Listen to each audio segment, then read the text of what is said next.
A recording, yes. There it is.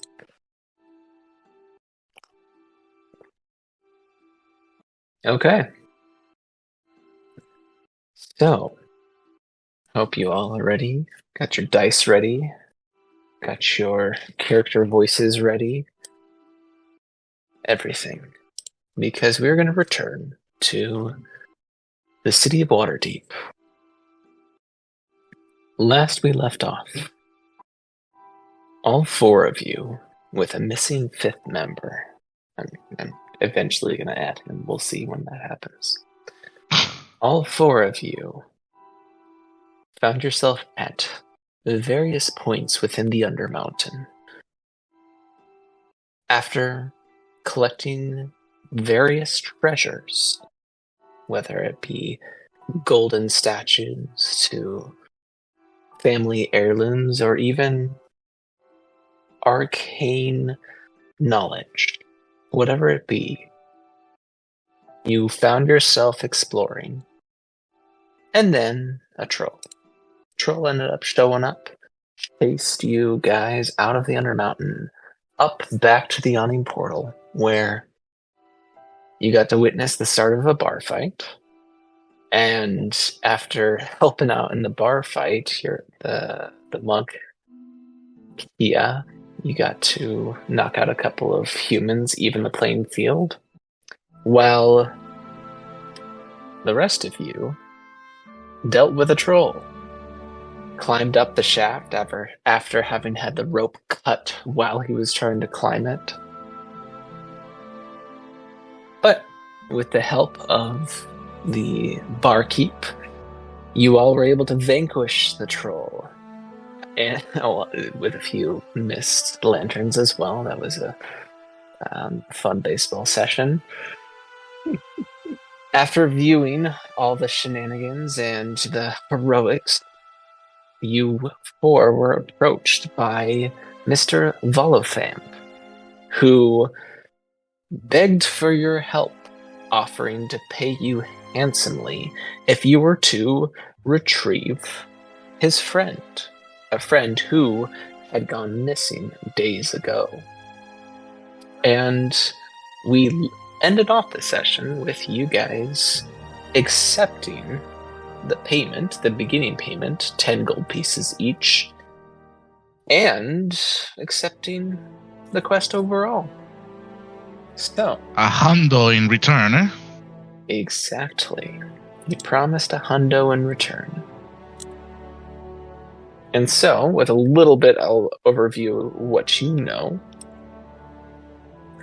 which is Loon, as his name was. It's a very special name. Can you type it out, please? Oh, sure. The name? Yes, sir. Okay. Yeah, that'd be great, actually. Of course. Loon. There we go. I am a big stupid when it comes to names, so having it written down is perfect. That's fine. Floon is... A lot of names in here are quite similar to Floon.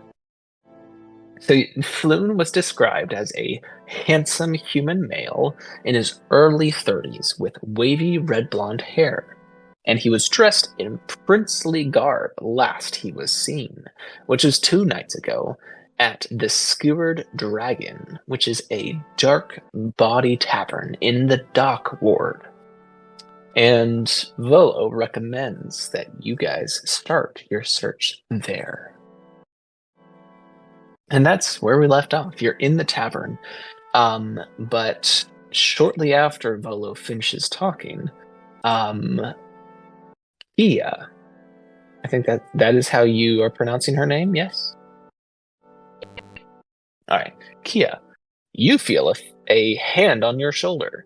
A massive hand on your shoulder, as behind you is the half-orc fellow combatant who you had rescued from a pretty dire situation by diving right in. As she towers above you, she herself being 7 feet tall, She gives you a bloody smile as you can see several chipped teeth. You're not sure if that happened today or previous times, but with one hand on your shoulder, she goes to shake your other hand with her free one. She says, thanks, lassie. That was a wonderful fight. They sure teamed up on me, but with you there, we were able to make him pay. Keep an eye out. Next, I owe you a favor. You can find me here whenever you need it.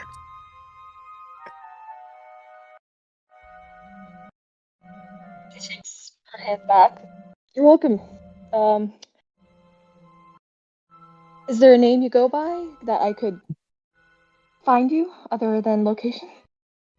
Absolutely. You can call me Yagra Strongfist. I fight for money and I fight for pride. So if you have a favor that involves both, that's most ideal. I kind of nod my head. Kia is my name. And should I need a favor, I would happily call you in. You fight very well. It better be fighting. She pats you on the side of the head with the hand that was on your shoulder and then walks away. I lean back onto my chair and I look at the innkeeper. She looks parched! Bring her some drinks! And I would like to spend half of my earnings that I got from the bet in what's the word? Drinks, and I don't know if this inn has like a keep that she can stay on. I see. I believe you. It would bet, be a two gold or and a three half. A gold and a half. Yeah. 3. Let me scroll up real quick. There has been a lot of shit. It should be 3, if I'm not wrong. Yeah, I 1.5 gold. Correct. Yes. So you yell at the barkeep, Durnan, the human. You yell at him, drinks for the half-orc, and you see he's in the middle of holding a broken chair as he says, lay the money on the counter. I'll get to it when I'm done here. I will mesh hand it into the keep. And Yagra, after a little bit, gets her drink and raises it to you with a flashy smile as she spits blood off to the side.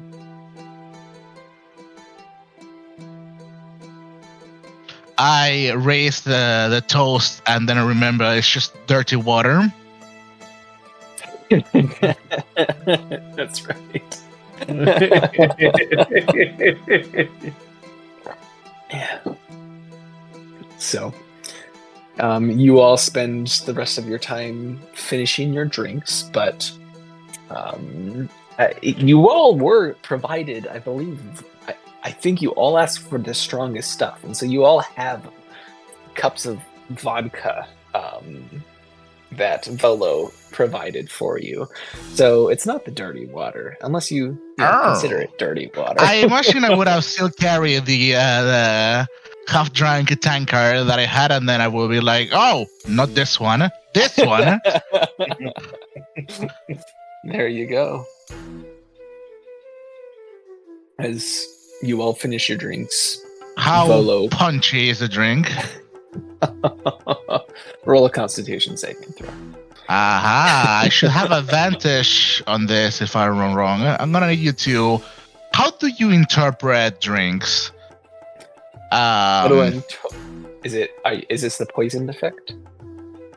That's what I'm asking, because I have. Where the hell is this? Stout Reliance. Your parents say throws against poison. Yeah. Yes, you would be resistant to this, so this is advantage. Just a con check, right? Yes. It's like water to me, man. Lucky you. Lucky you. Hey, I might be small, but I can handle my alcohol this time. Yes, you can. You absolutely. This tanker that I have to two-handed. Yes. So, you all finish your drinks, but do you choose to head on out, or do you choose to just do something else? Does this count as a short rest? I will allow this to count as a short rest, yeah. Hell yeah, brother. I have my spell slot back. And how does a short rest work again? You spend a hit die and back. Yep. So with a short rest, if you have any abilities that refresh, you refresh those obviously. But with your health, I know that you were hurt. Every level you gain 1 hit die. I believe as a paladin you have a 1d10 that you can roll. It should be a d12. Change my mind. It's a d12. It's a d10. It's a d10. There you go. Hit die is d10. Yep. So you can roll that, and you add your con modifier. There should be. You heal that. By you see your AC, your initiative, your speed, your HP. At the below the HP and temporary HP, there should be a hit die with it should be a D10 from being a paladin. You click the word hit die, and it will roll it with your Constitution modifier. So you add whatever you roll in there when you click it, and obviously subtract it.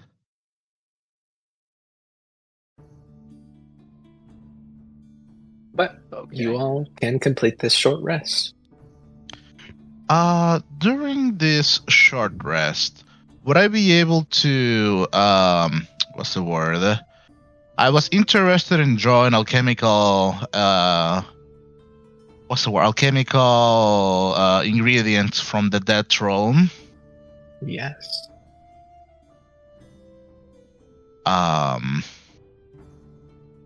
What should I roll for it? I am proficient with alchemical supplies. Excellent. So you would recognize that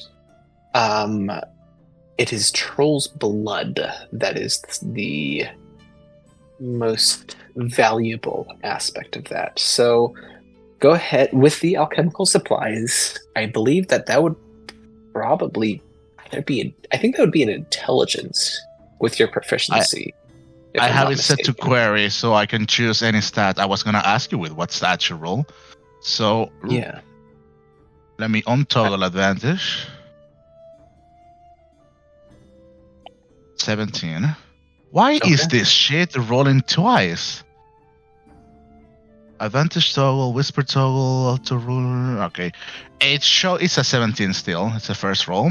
Yeah, whenever it does that, I just go with the first one.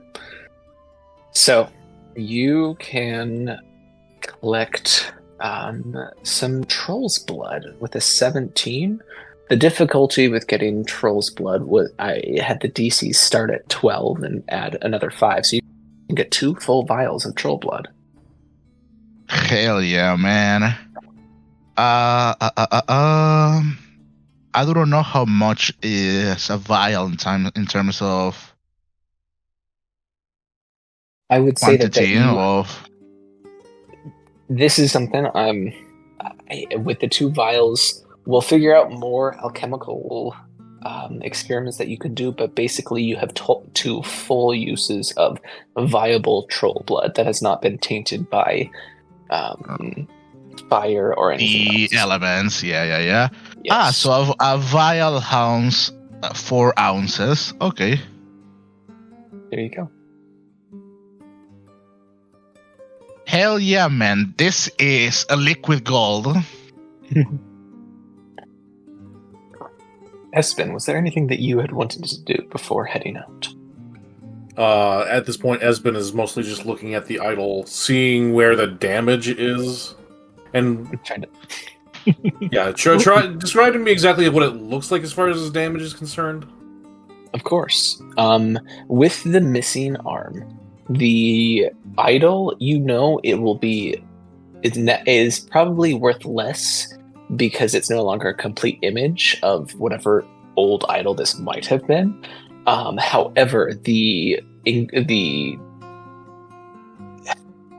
what it's made of, the precious metals that it's made of, will definitely fetch a high price if you can find the right buyer. However,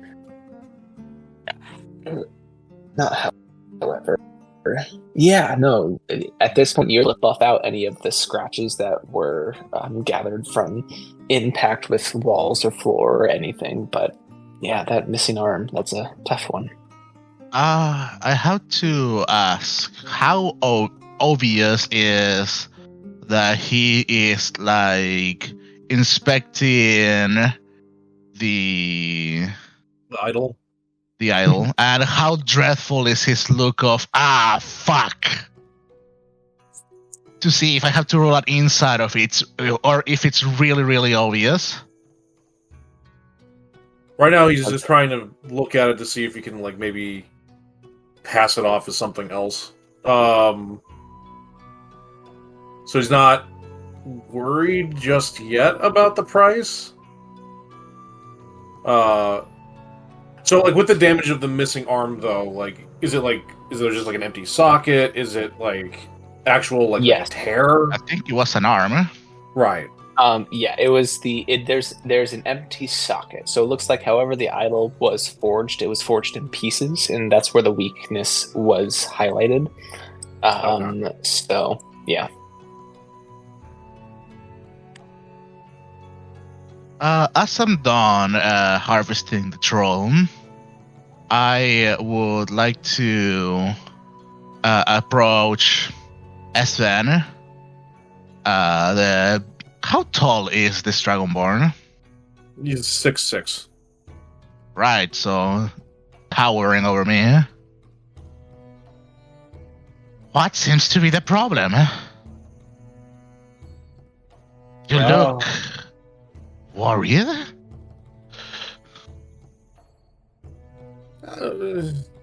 Maybe not. All depends on the right buyer. Did something happen to it?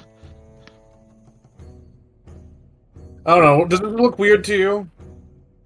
It'll just hold it over. Let me do an investigation check real quick for you, brother.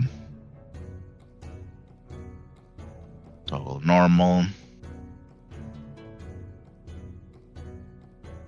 Ah, a little scratch here and there, but no, seems fine to me. Why? Did something happen to it? No, of course not. You're kidding me. I just needed to buff out some scratches, really, is what came down to it. But hey, if it looks perfect, then we should be good. Well, if it was broken, I could probably mend it, but I have a trick or two under my sleeve, and he, pushes, it's like a long sagging sleeve where he puts like his entire elbow inside of the other elbow and draws nothing, but if you say it's alright, then I'll take your word. It seems pretty solid to me. I'm assuming the arm got lost in the cave down below, correct? Yes, it was lost during the chase. That's what I thought, okay. And I continue my business as I roll like dick, but I'm throwing the option out there. I have access to the mending spell. You're not the only one. That was out of character. Oh, true, you do have men as a bard. I know it's out of character. I was just saying, also out of character.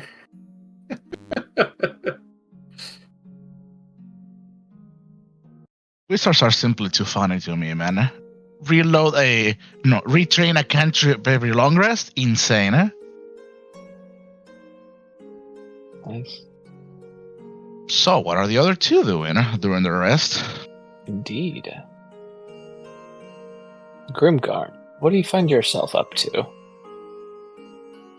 I'm currently trying to figure out if I can re-up spells and prepared spells with the short rest. No, it requires you a long rest as a paladin. Yeah. Unless specified, most things reload on a long rest. Okay. Oh! Humongous map! Bad quality map too. It is. I guess I would probably just be cleaning my weapons. Cleaning my weapons and armor. I imagine it got kind of scuffed, bloody. covered in my blood, troll blood, whatever, and so I'm Mosquito going blood. through and cleaning my equipment. Yeah. Sure. Oh, my eyes just flashbanged me, man. My room is pitch black. What would you do then? I found the original photo, so it should be better quality. Kia, what are you doing?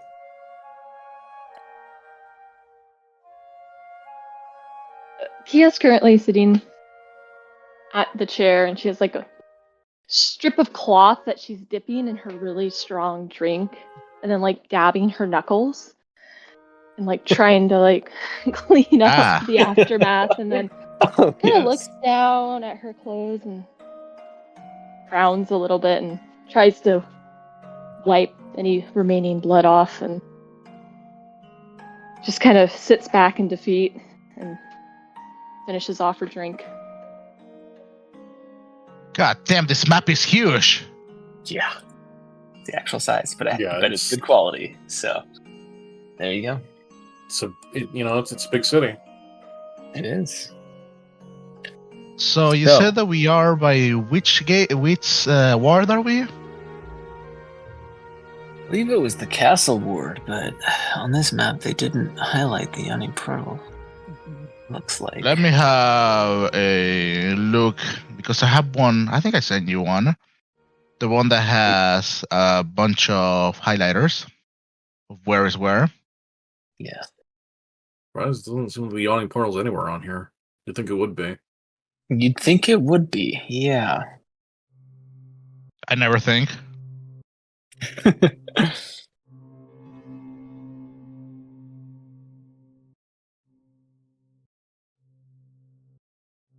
Waterdeep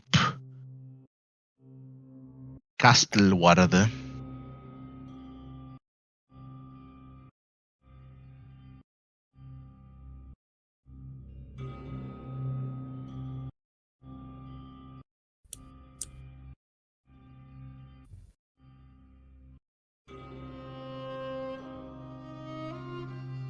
There we go.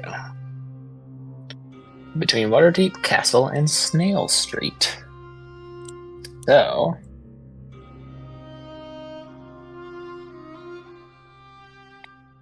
Deep Castle Street. this is... Ooh. Well, at this point, though, we'll find that a little bit later. But at the moment, Yes, sir. we don't need to know where the Yawning Portal is. Just you throw. guys have been directed toward the dock ward, towards where I found Snail Street. You've been directed towards the dock ward. At least that's where Floon was last found. And I'll say at this point, the hour is getting late. The troll has already been shoved to the side, and there are other scavengers picking at it to keep it to dispose of it, dropping the unwanted bits down into the Undermountain. And the rest of the Yawning Portal inhabitants are just back to drinking and enjoying themselves. The bards have C48. struck their songs back up. I think give me a second. I need to find a C48 in this sea of bullshit.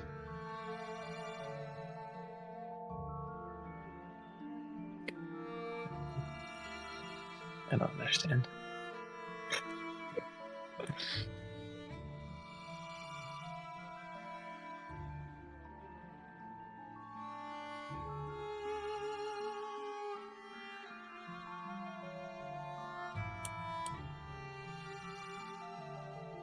I would be interested once everybody is ready. I am purposely ignoring the. You said I got like scrolls down there, right? You did, yes. I am purposely ignoring this situation mostly because there is a missing person and we just made a contract with a very known figure.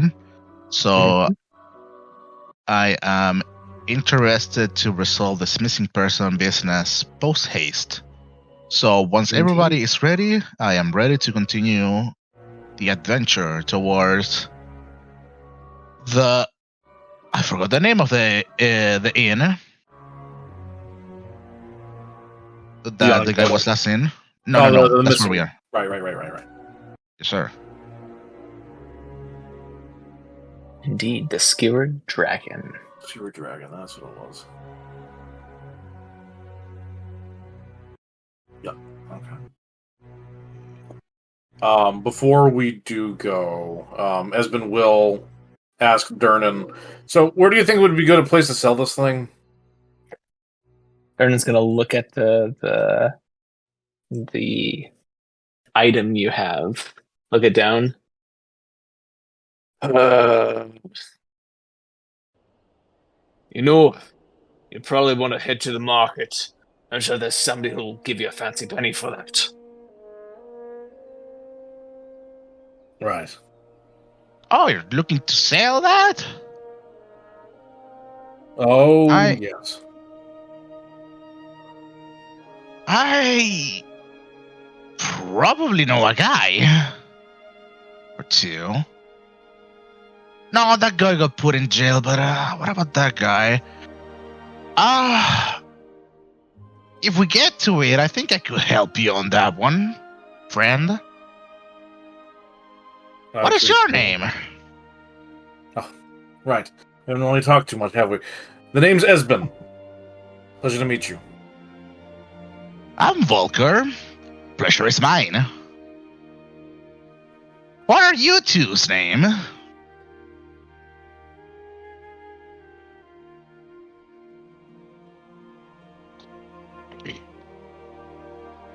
My name's... Ask. Oh, you're asking me in Yes, sir. Okay. My name is Grimgarm, but due to the fact that that's a mouthful, you can call me Grim.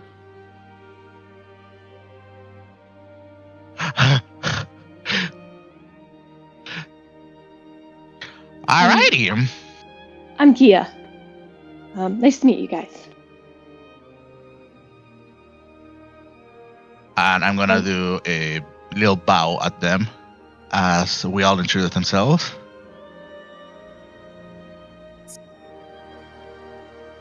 Right. Well, Volker wasn't... Is this contact of yours maybe going down towards the dock ward? I'd like to try to sell this before we go too far. And that is up to Mr. DM. I'm going to pin my background ability. See if this helps a little bit or two. Most of my background stuff comes from dealing in the trades war, but it's a failed merchant. Maybe I can help. Yes. So, as a failed merchant, you would know this is a specialty item, and considering the presence of the Undermountain, there are many merchants here who purchase just things from the Undermountain, no matter their quality.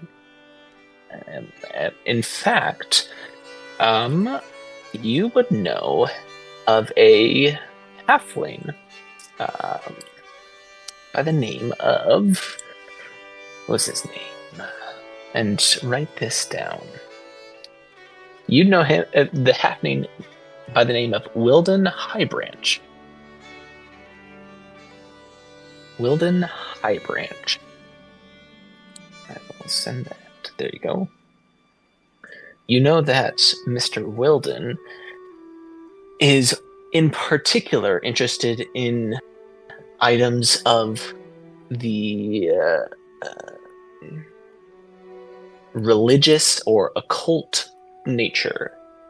He sells all kinds of holy symbols, statuettes, necklaces, rings, anything that has to do with anything and everything that could be worshipped. He's got a specialty. And you know where his shop is, which is near the market, just off of Lamp Street.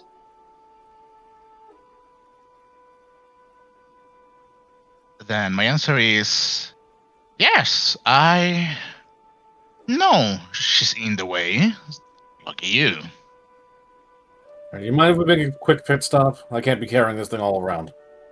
It does look quite heavy. That thing is almost as big as me. Yeah, it definitely is quite heavy.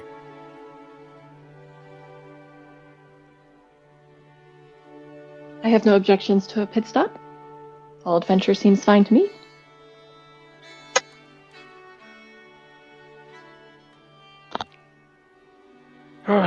Might as well.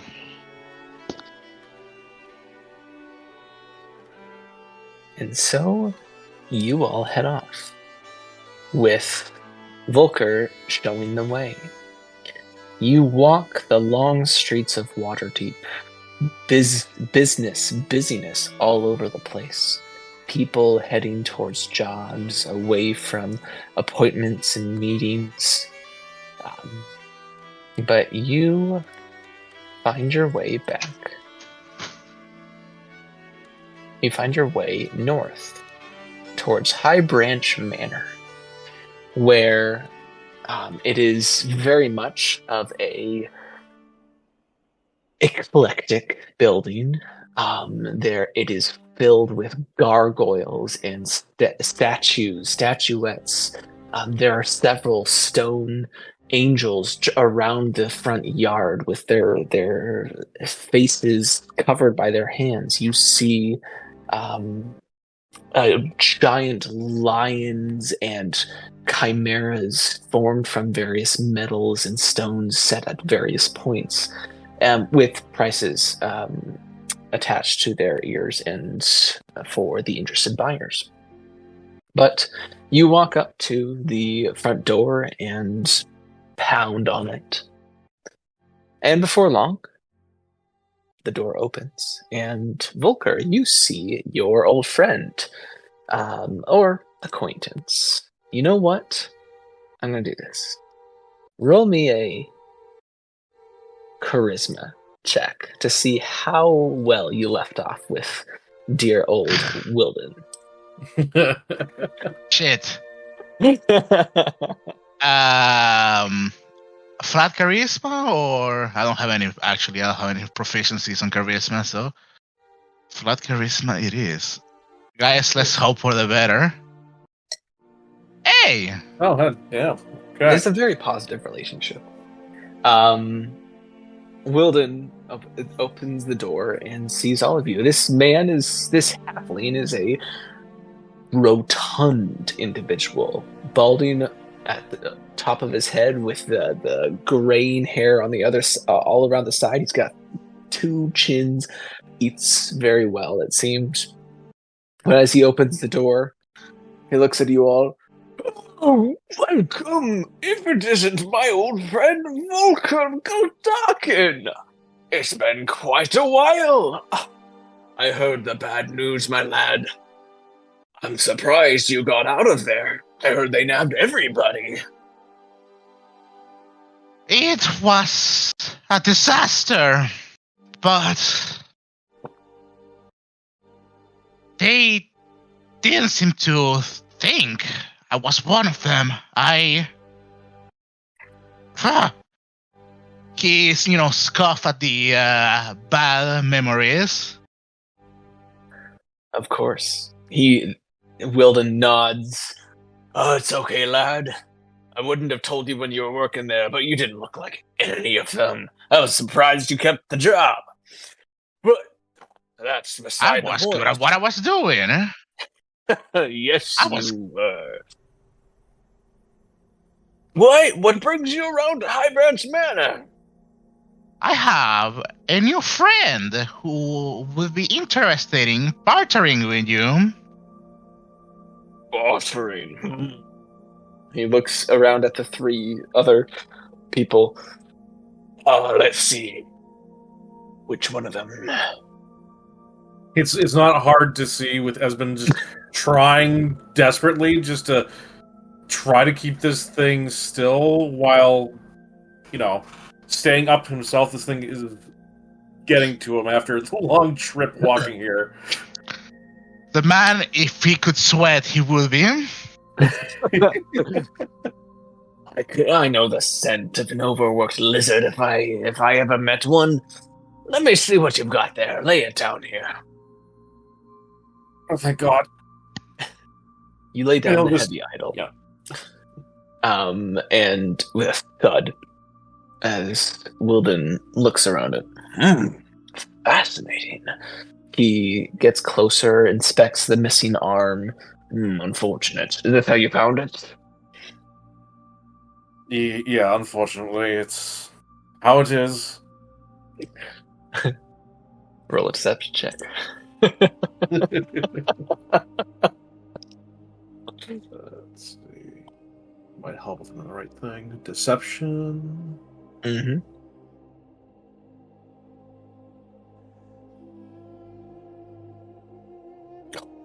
$23. He nods solemnly. It's dangerous and it's perilous down there. I commend you for even coming out with something so magnificent. He taps on it. You can see him stick a finger into the arm socket as he feels around. Interesting. Explains the weight. I see. So you're looking to get this off your hands? With the right price. I see. I could give you 80 gold. I mean, I know it's slightly damaged, but everything else is quite pristine. It is. He looks around.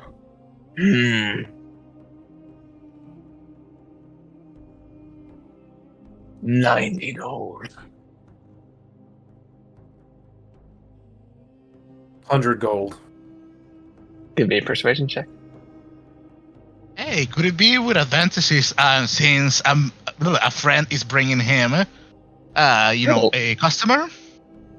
How do you... I guess with advantage. Put in a word. How would you grant him advantages? Because yes, a friend's bringing him, but this is a business exchange, so you'd have to provide a little bit more. I will base what I say. Could I make would it be a history or relation check more appropriate? To try to find the price, I guess, or like the history or the importantness of the item? The idol? You could roll either. It would give you different information.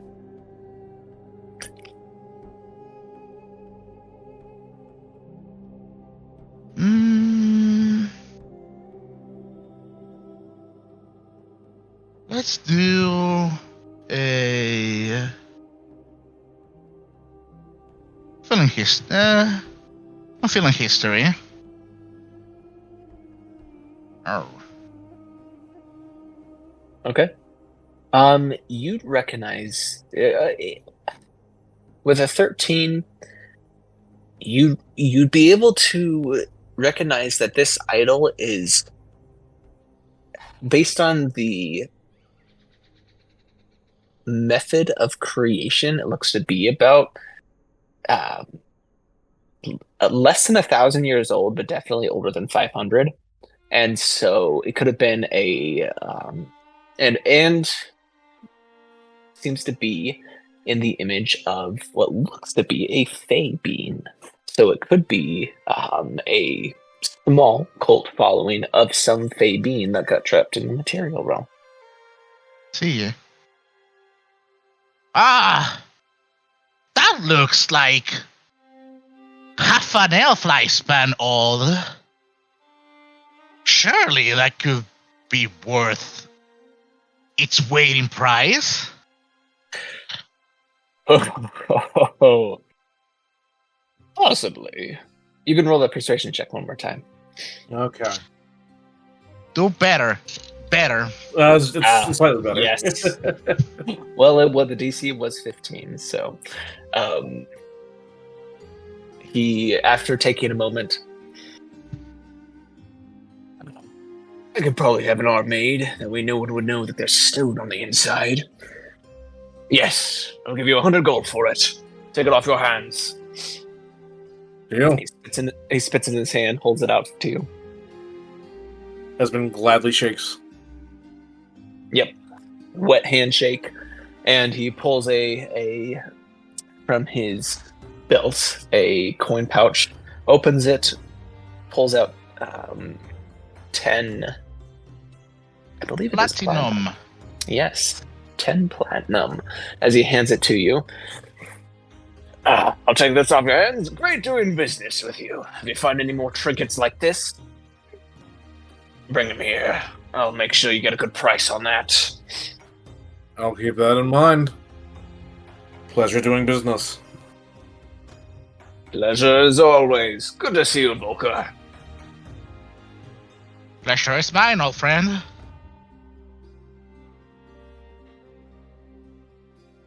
And so, you guys you've disposed of the statuette.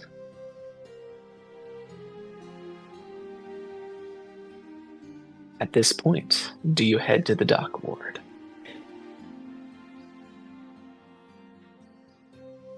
Yes. Before we leave, while they negotiated for that statue, I've been looking around to see if I could find any kind of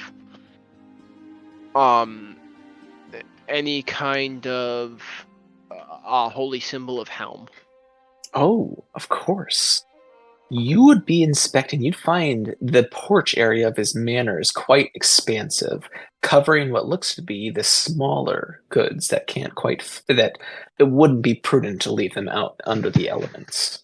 And you would absolutely find a holy symbol of Helm. It would be a dated holy symbol of Helm, granted.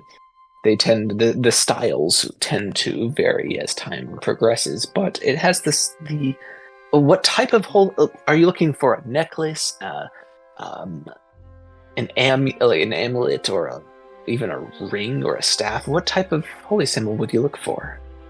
I would be looking for something like a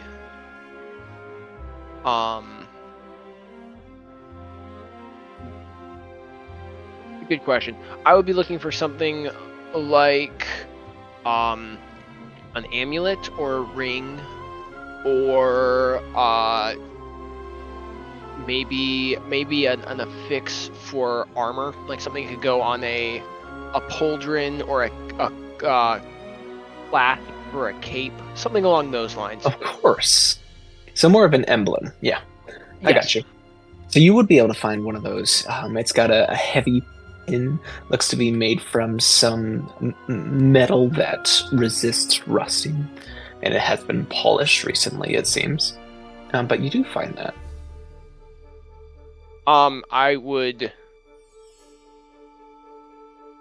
purchase that. Of course.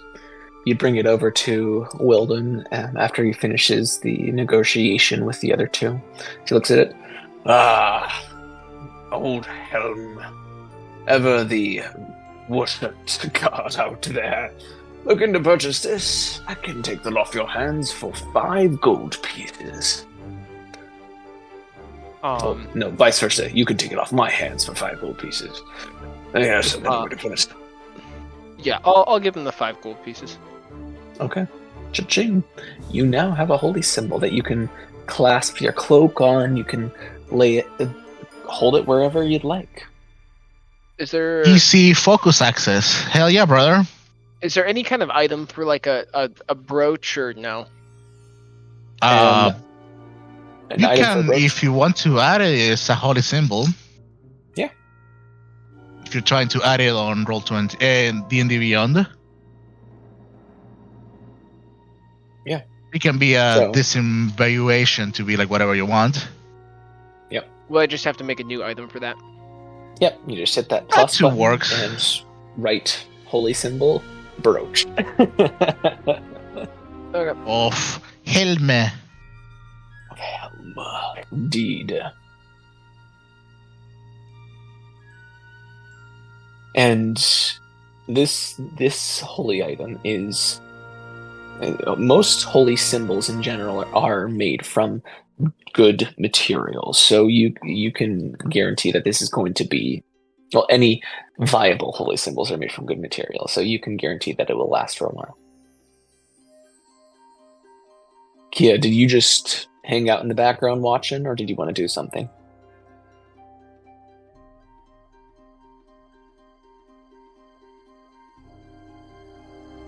Nothing particularly catches my eye in the store. I'm just watching the interactions, kind of observing what's going on. Sounds good. So, the shopping is done. And Cha-ching. you all, cha-ching, you head out, with one of you much richer than before.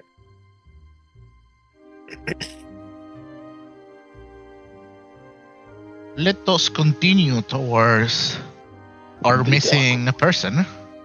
Of course. So you walk down the long high road. You cross from the Street of Bells to the high road because, it's got a pretty direct route toward the dock ward. For those Which road are we taking? Actually, the high you took road. I see. Yeah, the Street of Bells, then to the high road. That way you can hit up Snail Street. And you retrace your steps for a while before passing by where the Yawning Portal is. And continuing southward as the afternoon descends to evening. On your way to the Skewered Dragon, so to say, you turn a corner and you find yourselves on a street that has been, for all intents and purposes, cordoned off by the City Watch. You see several members of the City Watch in full plate armor and shields to the side with spears set, blocking off the road entirely. And past them, lying on the cobblestones, are half a dozen corpses, seemingly the victims of some terrible skirmish. You all can see watch officers have disarmed and arrested 3 humans that are blood-drenched, and they are in the midst of questioning what look to be witnesses of whatever happened here. And as you guys turn that corner and you're pretty close to this, one of the watch officers who's going in between witnesses sees you all as this female half-elf says, "Get on. Nothing to see here." Oh, that looks awful. What happened? Just more gang warfare. The best you can do is to stay far away from it. Report any suspicious activity you see.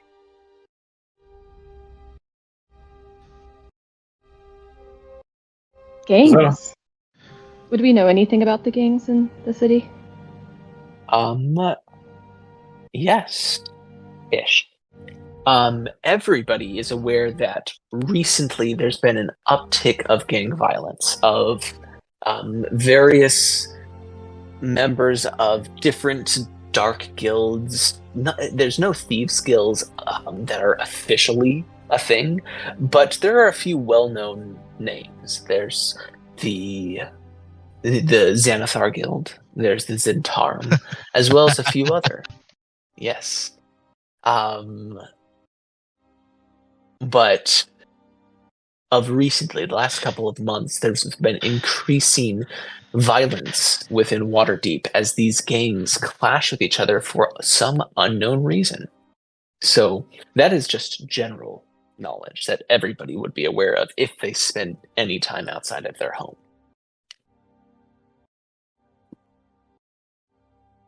Are That's these not great. violence like? Are they like located in specific areas, or are they just all over the place? They are all over the place. Yeah, they've got as strict as the City Watch are. These gangs have fingers all over. It seems. I mean, in the city where money is power, it truly is. Money is power, and these gangs seem to have quite the deep coffers. But as you four stand there, you can see that the corpses, they have different, not the corpses themselves, but the survivors who seem to have been stripped of their weapons and kneeling with their hands on their heads. One of them on the left, you can see him look at you for, and there's just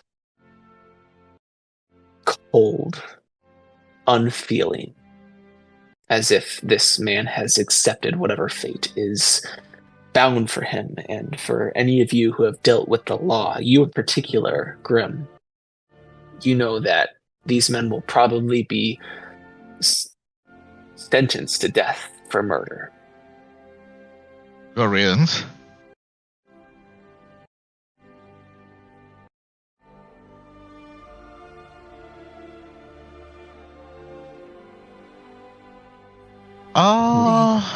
Right, so You we're all looking for a bar nearby.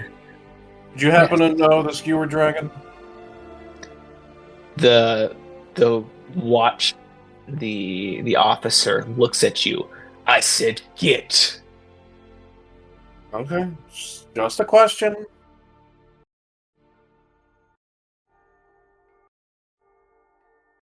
It looks like the City Watch, beyond doing their jobs right now, are not interested in any extra questions. Yeah, I would like to skedaddle out of this dreadful scenery. Of course.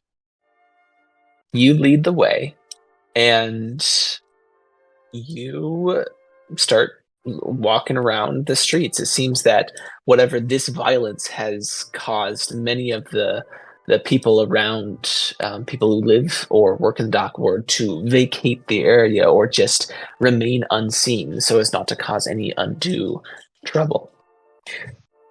But as you get further away from the violence, you find there more people are beginning to be out in the open working. And the tall, densely packed tenements leave most of the neighborhood around you in shadow at ground level. So a lot of the inhabitants here, if I can set the mood, they seem shifty. Even though in the evening, in the evening sun, if there was more light, these people would probably seem normal. But because of the shadow that is cast what seems to be most of the day, The streets are dirty. The people shuffle around. Most of the street lamps have had their glass smashed and their candles stolen. And as you're so close to the docks, the smells of salt air and excrement linger as you pass by rows of rundown buildings. And on the corner of Zastro Street and Fillet Lane is a shop with a peculiar window display. I have to sneeze just a second.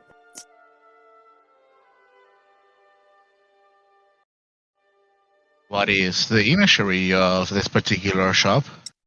Pardon me. Sorry, I had to sneeze. One, Bless you. the shop stands out from the others.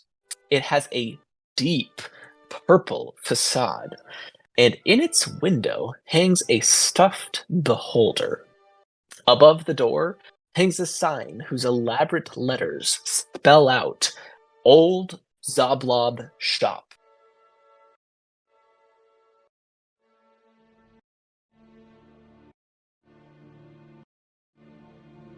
I see. For those who don't know what a beholder looks like, it is a large. Nice. It is not nice. No, a beholder is think almost like Mike Wazowski from Monsters Incorporated, but no legs and a lot of eye stalks with a big old mouth. And it floats. And has no arms or legs. No arms, no legs, just eye stalks and a mouth. Yes. Not if you great, choose- not fun. Not fun at all.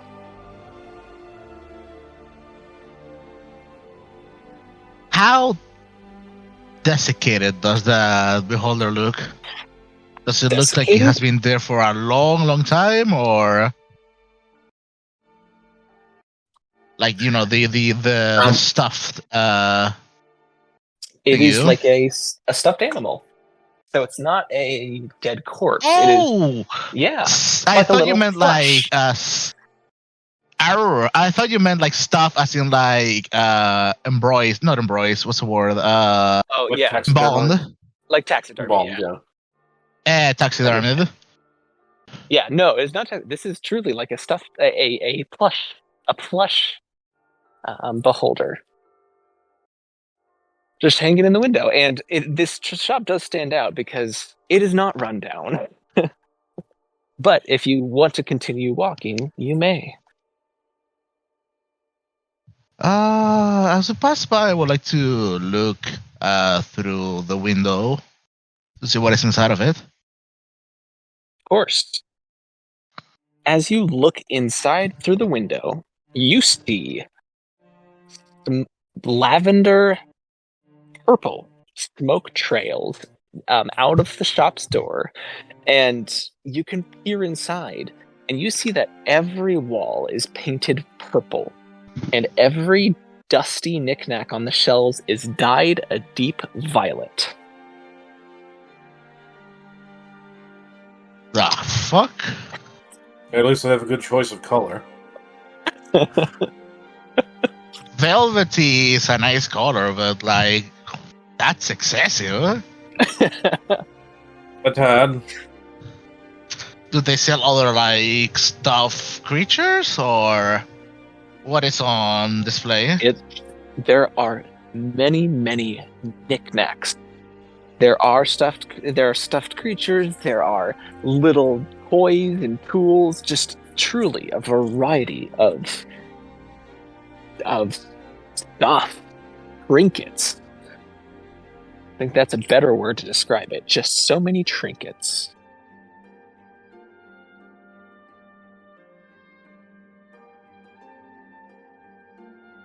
The stuff in the window catches Kia's eye, and she kind of goes over and looks in as well. And it's like, oh, I wonder if they have any other stuffed plushes. They are quite cute. Anybody want to go in? I mean, I don't mind perusing. We don't have a friend to find, but If it catches your eye, a moment or two wouldn't hurt. Right. I mean, you've been kind enough to let me do my thing. I'm more than willing to take some time.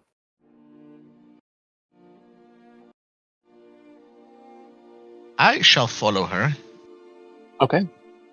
So Lisbon will also go on.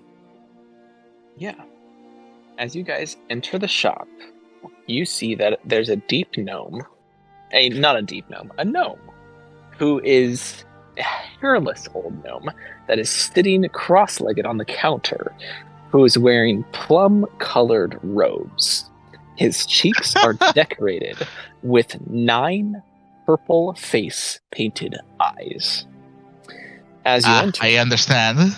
the gnome lowers a pipe and exhales a cloud of lavender smoke before raising a hand. Hail and well met!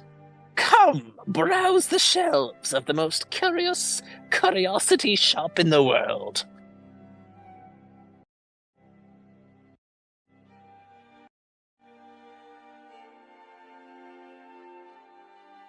That we may, friend. Which trinket are the most memorable in your store? Which trinkets are the most memorable? It truly depends on who comes into my store. For I imagine a mummified goblin hand wouldn't mean much to you. They have their uses. They may have their uses now. You cut out. What are you saying, sorry? Whatever you like. If you would like to peruse the shelves, go ahead and roll me a D100.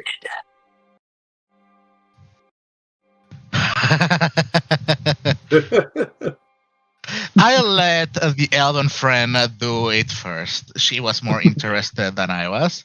I am entertaining the shopkeeper. Of course. She is kind of walking around, perusing the shelves. Her eyes are just kind of lit up, like as if she enjoys just the knickknacks of different Go ahead and roll me histories. 3 D100, and Out I'll give you 3 different items. There you go. So Out of Okay, but curiosity, there you go. yes, I would be interested in ritual casting detect magic, in the shop. if that's allowed. I don't know how Magix is. If We'll get to Magix that. is allowed or not. We'll get to that. All right, so I'll go with the first 3 that you found. So 64. The first thing that catches your eye is you see a pyramid of what looks to be sticky black incense. However, when you get close to it, it smells very bad. You quickly move on to it, and right at that moment, in the background, you hear the 2 gnomes talking about the goblin hand, and you see a truly minuscule portrait. This portrait can't be bigger than a thimble, but it is an elaborate gold surrounding portrait of, if you peer closely, a goblin. And then the last item that catches your eye is a glass vial filled with little yellowish... No, yeah, you know what those are. Those are nail clippings. Ah! So, Volker, you go to start ritualizing detect magic. And the old gnome, what are you doing? We don't cast magic in my shop. I was breathing. As a wizard, my focus is with. Yes. I know a wizard when I see one, child.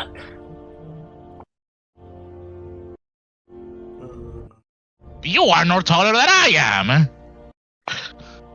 Why are you calling me a child? I am But much you older are. than you have so much hair.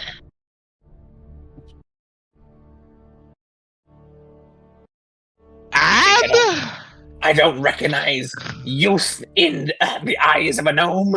I've been on this world 3 times as long as you, I guarantee. with that many wrinkles, I believe you.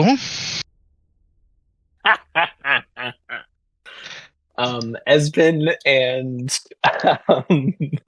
Grim, do you guys do anything? Oh, Esben, do you do anything? I've been denied.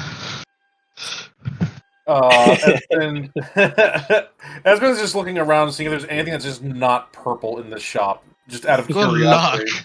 No, everything is purple. Even the nail clippings. Even the nail clippings. So I did give the wrong description. They're not yellowish. They are truly tainted purple. Hey, they could be yellowish underneath, or are they both sided painted? Something about the shop, whatever it is all purple. Jesus. But by the purple, it's a nice velvet, it's a nice color, but purple? Everything? Even your freckles. It's not a problem. You spend enough time in here, you'll join me. After It's the hearing best that, color. after hearing that, you just hear Esben leave. The door slams shut. Yep. I would look around. What kind of stuff just generally do I see? Generally, there's nothing. There's no 2 of the same items. So it's You just kind see- of a collection of a little bit of everything. Yes. I would just browse, I guess, and look for anything that might catch my eye. Roll me 3d100. Wait, roll you 3 D100s? Yes, separately. So 1d100, 1d100, 1d100. D100. 1 D100. Oh, I have so many of them. Sweet. Look at you with your dices. My double D10 rocking it here. Let's see. I'm dropping one. Okay. As mandated. 93, Okay. 81, and 21. So the first thing you see, your eyes fall on what looks to be a wine bottle, the only wine bottle here. And as you approach it, the label, which has been stained purple, says "The Wizards of Oh the my Wine's God. Winery, Red Dragon Crush." But upon further inspection, the bottle is empty. The second Bottle. one, What does it say again? it says "The Wizard of Wine's Winery, Red Dragon Crush." Okay. The second item is a purple handkerchief embroidered with a name. If you read the name, it says Mordenkainen. And then the third item is a tiny purple music box. And when you open it, it begins to play a little lullaby that you recognize, at least dimly, from your own childhood. Oh, you should get that one. Is a dancing figurine any of this inside? stuff? Flippy, shut up. Is any of this stuff priced? Priced? None of it Yeah. has a price tag, no. None of it has a price tag. And it's all colored purple, right? Yes. Freaking Red Dragon Crush wine bottle colored purple. Yeah. I will ask the price of the music box. You hold it up. The gnome looks over. Go 4 gold pieces, but you can haggle down to 2. I attempt to haggle down to 2. Roll me a persuasion check. Oh! Don't Get suck him, pal. last week. You should, Oh, you should have baby. decent.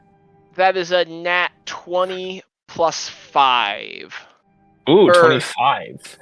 Yeah, 20 plus 5. Right? Is that what it is? I have 5 persuasion? Yeah, so it's plus 5. So 25 total. You remember that on your way back from the barracks, you had seen on the side of the road a purple weed flower, like a flower, definitely a weed, but it was purple. And you had off for some reason picked it and just kept it in your bag. And you remember this at this moment. So you pull up that little purple flower. How about it? You bring it down and I give you this purple flower. And the deep gnome looks at it.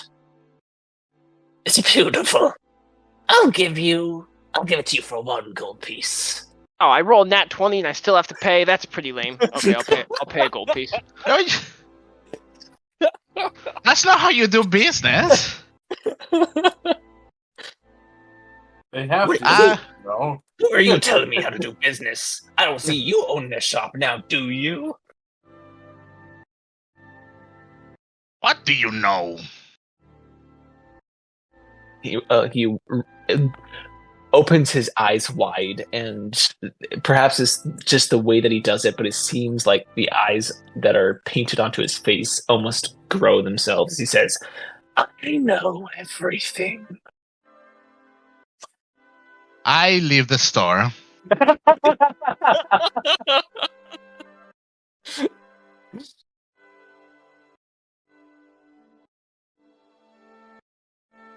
Okay. Kia follows as well, unsatisfied with nail clippings and foul-smelling incense. It is She kind of looks a little dejected. It is truly sensory overload in there. So as you guys exit, you breathe a flashback. deep sigh, realize that you've been whatever smoke in there that you've been breathing in, it is not great. And so you breathe in fresh air. Even the dock ward filled with salt water and excrement is a little bit better than maybe better than what was in there. You're not sure. I thought you were going to say the smoke was a drug and now everything outside looks purple too. Oh no! Give him ideas. That'd be Well, beautiful, but As everybody else leaves, Esben is probably looking over his clothes, just making sure it's like nothing's purpleized after being inside of there. you could. I mean, you don't want to say, but you're pretty sure there might be a purple tinge now.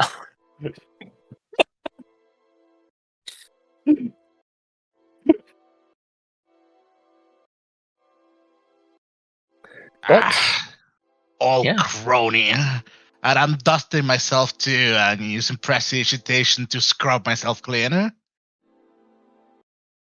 What does he know about me? Surely he's speaking nonsense. Question, Mr. DM. Yes. How much time has passed, and how much time do you think has passed as I went down into the well, onto the what's the word? Since I went down the well to you go to the dungeon up to now.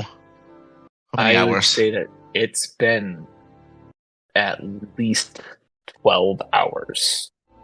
Fuck. All right. It's been a long time.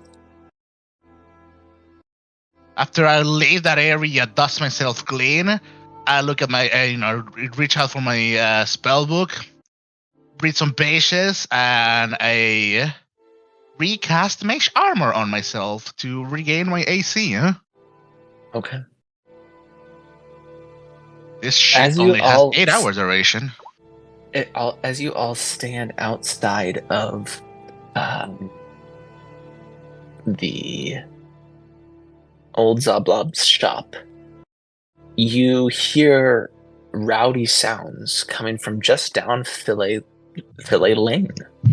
And you see in the fading light a sign that says, but you see the image of what looks to be a crudely drawn dragon being skewered by some spear. That sounds like our place. This seems like it would be it.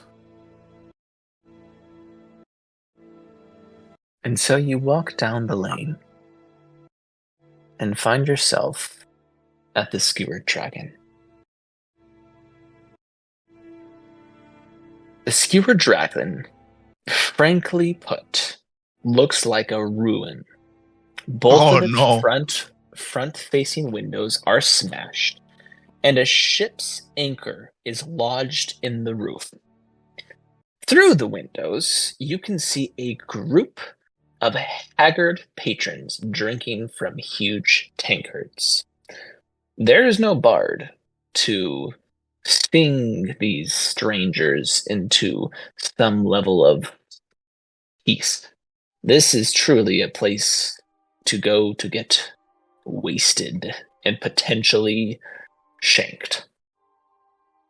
Do those people not appreciate taste? This fucking place is dilapidated. You said that the windows are broken and we can see it from the inside. Do we see anyone, looking or dressed in the description that Mr. Volo gave us? Make a perception check. I am not that good at this. Would you like some help? Either or, we can help each other, I guess. Trust me, my perception is not good. I'll take your word.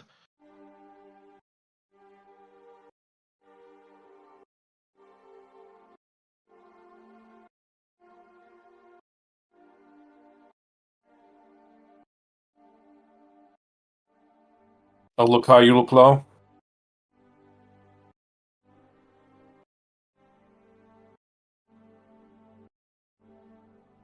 What? Trying to give the help action, more or less. I see. Yes, you may give the help action roll at advantage.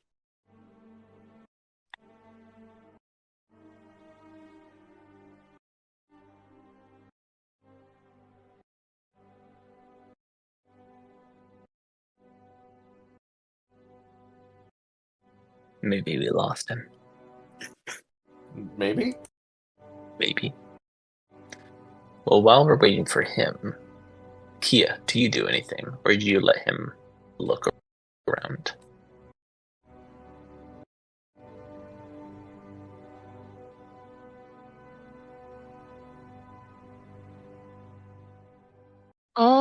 I'm looking around myself and seeing if there's anything I can notice about the building or anything suspicious at all. Sure. Just give me a perception check yourself, more so just as this is a pretty nasty part of town, so maybe this is going to be, this is more so just keeping your eyes out for something that might go down.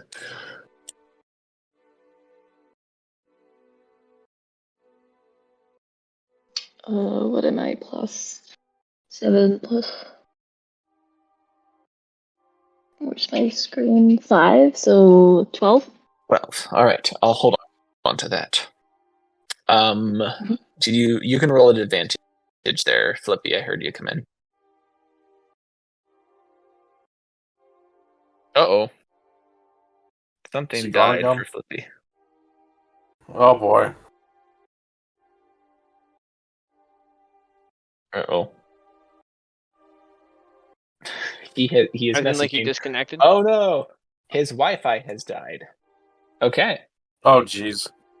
That's when you tell him that while he was gone, his character died. He needs to roll a new sheet. Okay, Oh, so he God. can hear us. He will follow. Okay. He will follow along. For now. So in that case, can you roll an advantage there for me, Yasmin? Okay, well, it's not going to be as good. And I'll do the other one. Oh, nat 20. Okay, I'll take it. With a natural 20, I like lots of successes if I can. So, let's see what you would find. Because with a natural 20, that's very nice. One thing you know for certain, there's nobody dressed in princely attire here. That is one thing that you know in the pits of your stomach that the man you're looking for is not here. But it looks like there are many men here who are just plainly put, and with the time you spent around different taverns and bars, there are definitely people here who are quite regulars and might know something. My shit fixed itself. I'm sorry, guys. All good. You're good. So what did Mr. Dragon give me? I gave you advantage, but because the time it took for you to get back, I just rolled with advantage instead. Good shop, gamer. Not 20. I'll roll my flat perception. Not 20. Yep. So with that nat 20, you know your individual is not here, but this is the only clues that you have to go on. And so there are several men here who look to be regulars. Grim, do you do anything specific?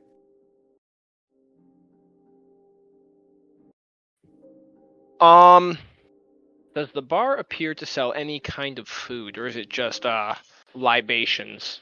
This place is very much only libations.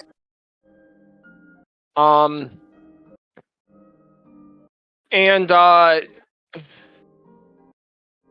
I wouldn't have, since I didn't do a perception check, I would not immediately notice that our man is not present. No, Esmond would have said something. Yes, Okay. so that information would be made aware. You guys would be made aware of it. I would go talk to the barkeep and ask him what he might know about, I forgot this guy's name already. That's not good. Not good. Hang on. It's somewhere. Let me look it up. It's Floon. Filoni? Floon. Floon. Balloon. I will go ask the barkeep, if he might have any information about this man. As Mr. Paladino goes Go in, talk I to join. this large human with a beard fit for the ages. Just it's half a foot extended from his face and a foot down as he pours another tankard of what looks to be straight up pea water, and hands it to somebody as he looks at you and listens to your questions. And in his eyes, which look, the light does not seem to be, the light's on, but nobody's home as he looks at you. You're looking for someone in good clothes? Then he points at me.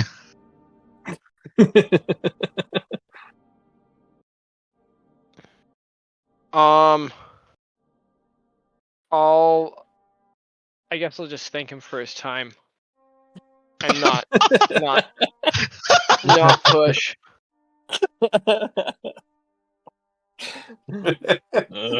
He grunts and continues doing whatever work he's doing.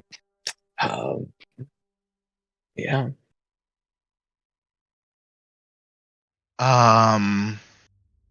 Right.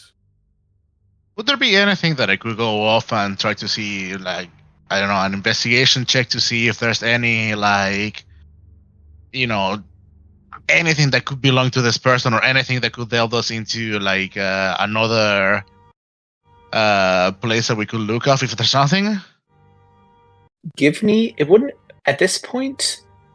Even your passive investigation would recognize that this individual, if anything, he left would not have stayed put for very long. Instead, give me an insight check. Sure. Question: are the fucking floorboards, nailed down too in this place? Are the floorboards nailed down? Partially. You're constantly snagging. You're constantly snagging your foot on extended nails, but this place sucks, man. Get me out of here. Oh, fuck me. Get out. Inside. Excellent. You just want to leave. Yes. Could I interest anyone in a rousing song? You say that out loud, and you see a couple of the dock workers, because it looks like most of the people here are just dock workers. They look at you with eyes filled with suspicion before they return to their ale. I will let you an insight check. Okay. Oh boy. Side.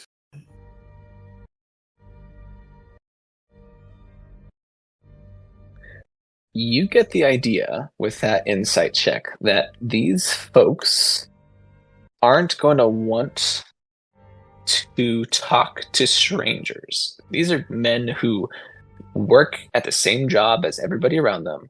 They sleep probably in some of the same boarding houses as all of the men around them. They drink and eat at the same places. Strangers aren't necessarily welcome. They're going to need a reason to talk to you or to listen to you.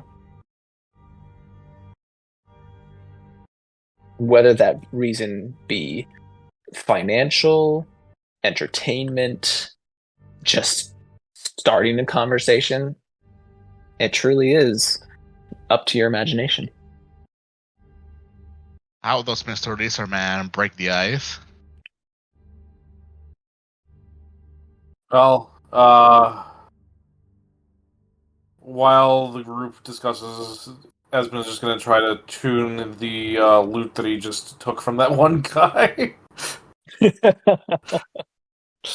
Sounds good.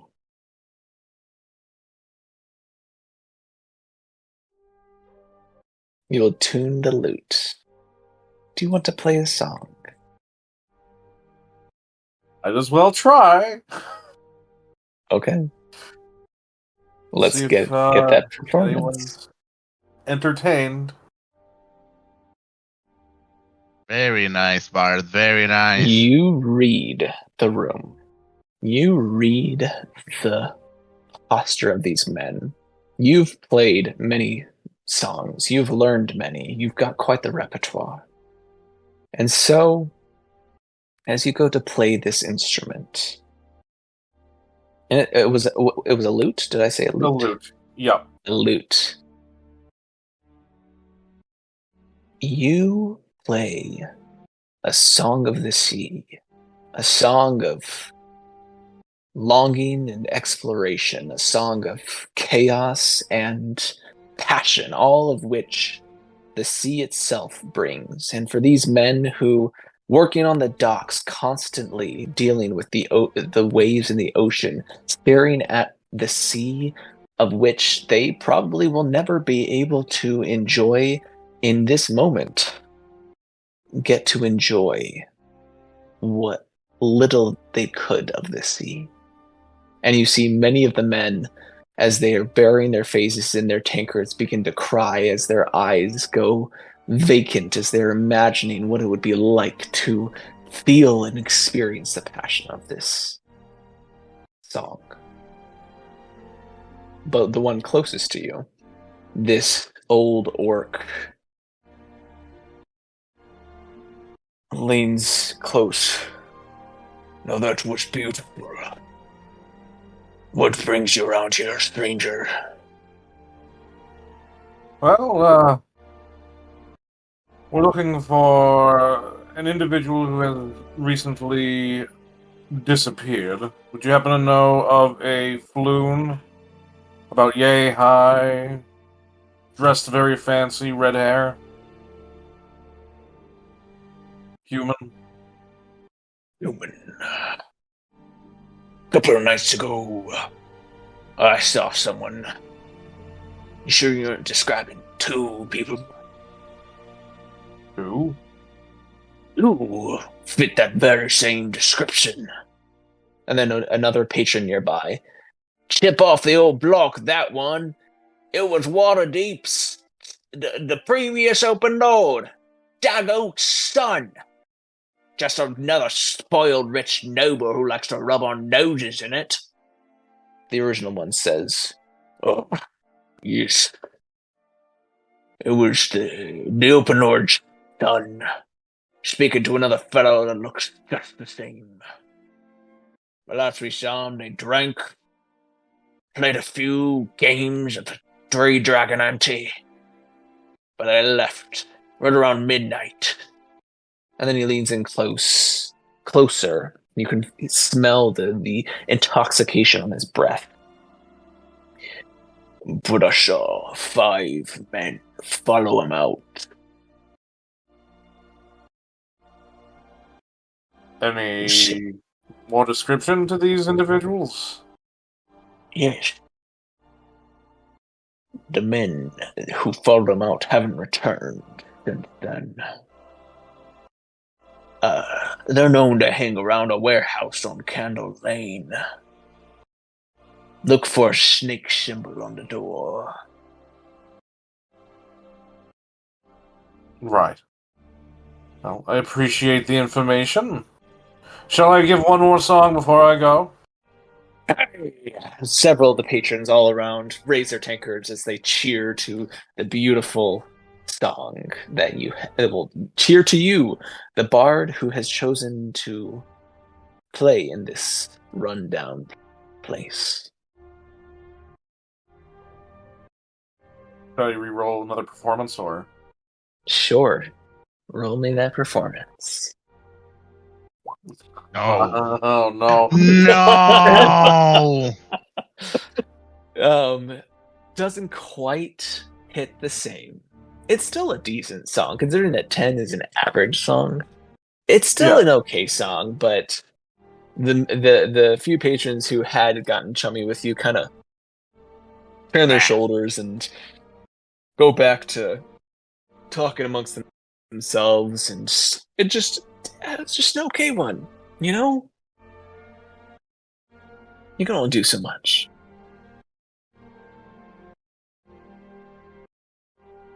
I can't win them all.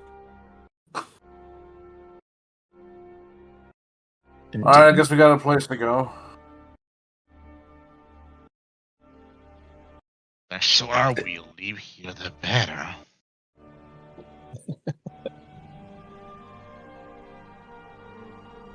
And so you exit the Skewered Dragon to head toward Candle Lane, which I'm going to find this. Oh.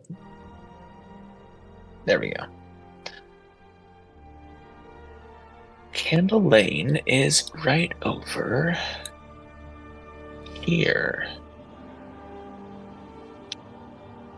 Boom. There's another blue one. Okay. It's a warehouse. I'm just going to write warehouse. And so, at this point, night is beginning to descend. The lamps, whichever ones still have candles in them, are being lit. As you walk down Zastro Street, cross right around the corner of the Way of the Dragon. As you enter Candle Lane, the buildings on either side are so tall that you know that the light touches here only at high sun. And so gloom envelops this narrow alley, as dark as a dungeon, and as odorous as one too. Nearly all of the street lamps here have been smashed, and the only light that pierces the darkness is a faint flickering from down the lane like a distant candle. I'm going blind, so I'm casting in light. Okay. You cast light, illuminating the area around you. As you walk down the street, you find that the flickering candlelight is the one street lamp that is still intact on Candle Lane. What a novelty. And directly across from the lamp, across the street, is a warehouse with a black-winged snake painted above the door's handles.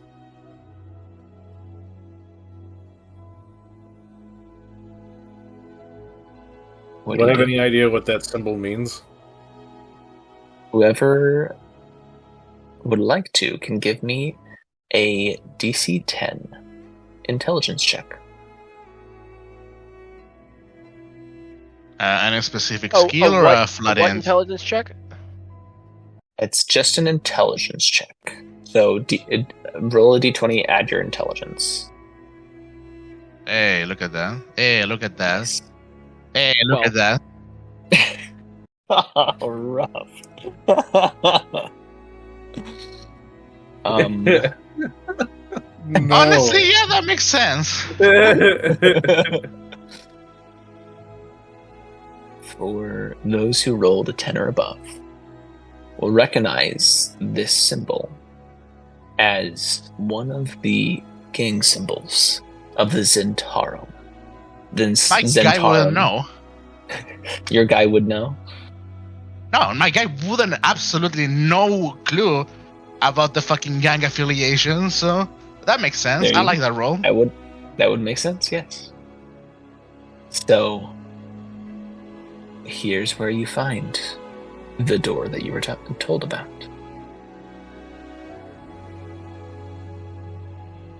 Oh, okay. It's attached to a ramshackle 2-story warehouse.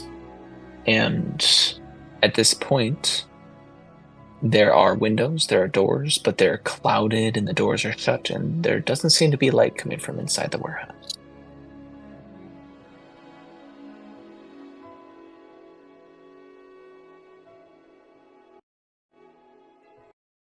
Right, well,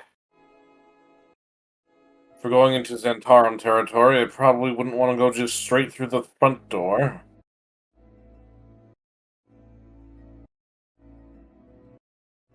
Whose territory? Oh, wait. I would assume that the logos are not I wouldn't recognize the logos, but I would recognize that those are gang members, or one is the other, or one is like the other in this situation. You would know it's gang members. Eratel. This is gang members territory? Fuck.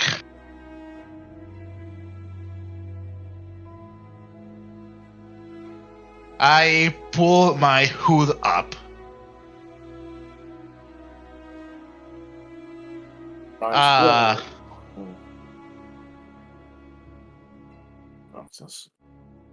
go ahead?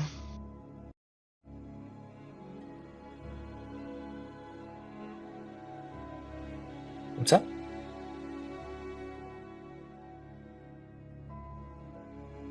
No, I should put my hood up to, like, I don't like being here. Get me out of this place.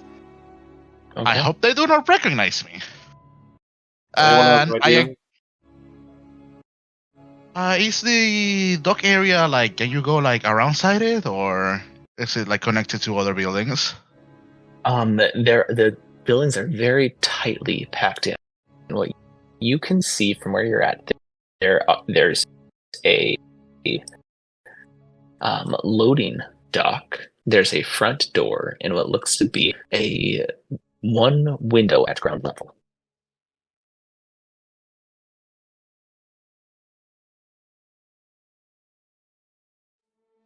The dock itself has a yard that has a fence.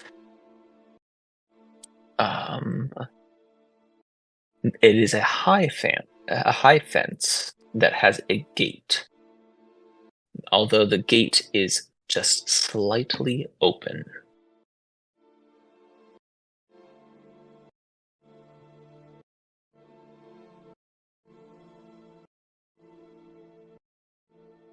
It's slightly open? Okay. Mm-hmm. Open into the yard, so to say.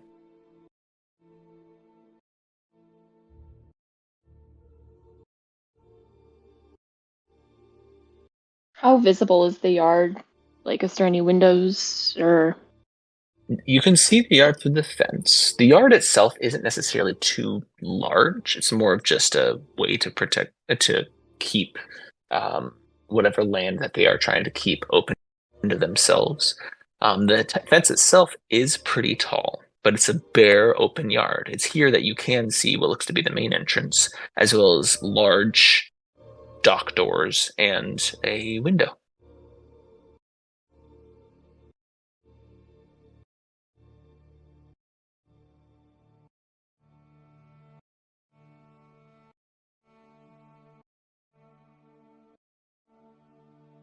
I would be interested in you can see Volker is reaching into his sleeve, and then he pulls from it, and this time he pulls his owl familiar, and I will be interested in having it, watch the, like, go up flying and check the perimeter to see if there's anything about over there from the high ups. Sure.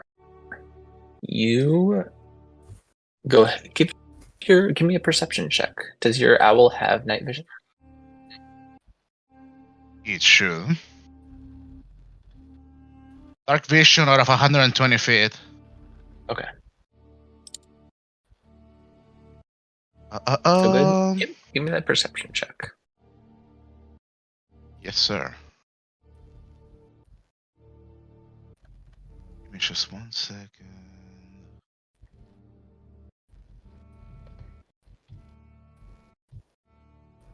How does this shit work? There's no toggle. I'll just roll it twice, I guess. Sounds good. Because the thing has keen hearing on sight, so it has advantage on perception checks relying on hearing and seeing. I see. Bam. Oh, never mind. I already rolls twice. 19. Okay. The owl goes and flies around the warehouse. Most of the windows look like they are painted so to provide some privacy. And at this point, as it's flying around, with that, it gets near to the other side, and it can hear sounds coming from inside the warehouse. Looks to be knocking, shuffling. Sounds like somebody's in there. How far away is that the noise source from where we are? Noise source? You are not able to pick up where it is. You just know that it's within the warehouse itself. All right, then, satisfied with the answer, I recall my owl familiar. I look at the group. My friend was able to notice there seems to be someone inside. They seem to be... what's the word? shuffling inside of there. We should approach with caution. We do not know if it's our target or anybody else, but there's somebody in there. Good to know. Alright. So we have to So go in yes. quiet. It would be most wise. And then I look at our Goliath friend with a heavy ass armor.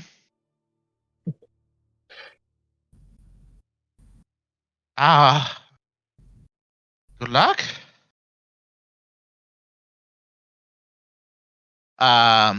Is there? You mentioned there's like a halfway open gate. Yes. And my owl, as it scouted the perimeter, did not see anything through that path, right? Correct.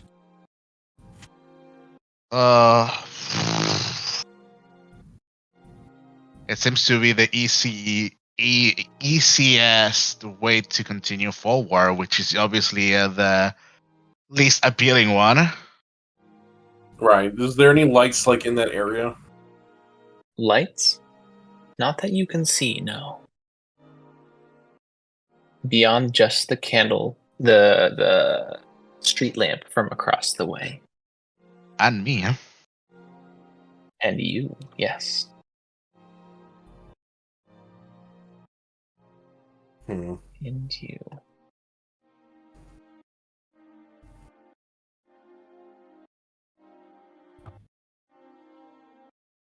That one. I do that. Oh. You. Kia, Grim, any ideas what we should do here? I'm hanging back a bit, not trying to get too close because the downside of wearing chainmail is that it tends to make a lot of noise. But after noting that, I would say I think somebody should maybe go in, try and investigate, and see either what we're up against, and if the friend we're searching for might be in there somewhere. However, I myself am a fairly poor candidate to do that, and I move my arm and you hear the chainmail jingle. Oh no! Right. Well, that's not great. What about you, Kia? Any skills in that?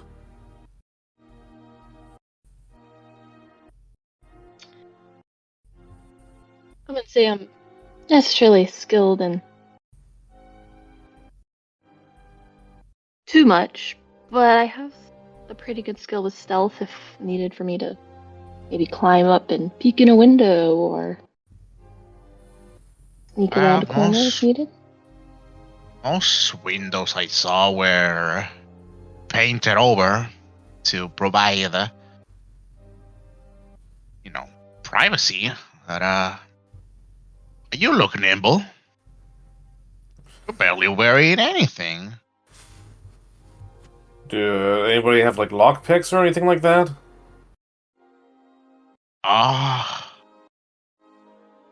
No. Do you? I wish I did, but maybe you could find something to work with.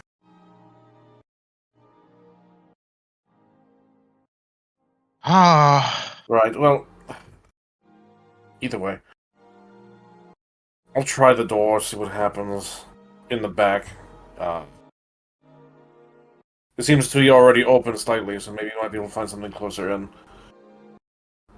Okay, you mind coming with me just so that we have at least a little bit... I'm not exactly the best upfront fighter, you know? I kind of give you a thumbs up and follow behind. Is Mr. Goliath gonna stay put and keep a watch, or what is he doing?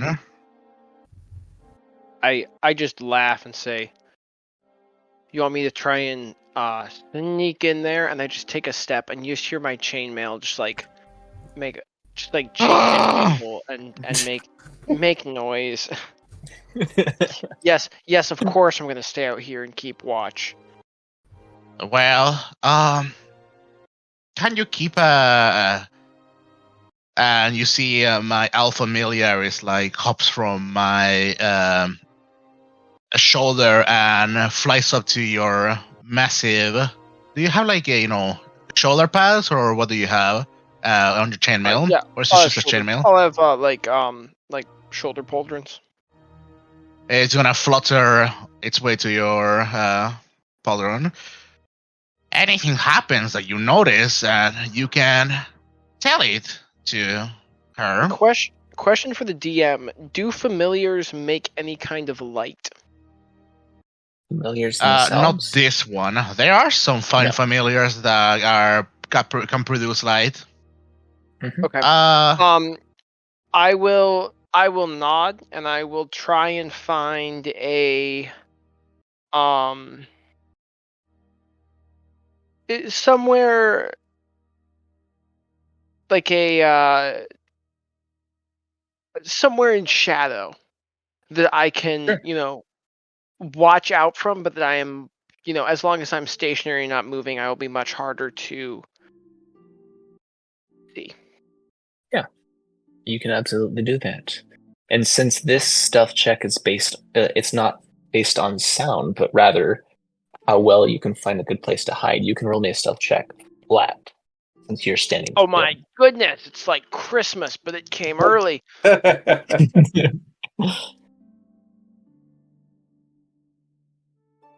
that's a smart DM. I have not seen it. And it's One still Buddha. freaking awful. That's a 5.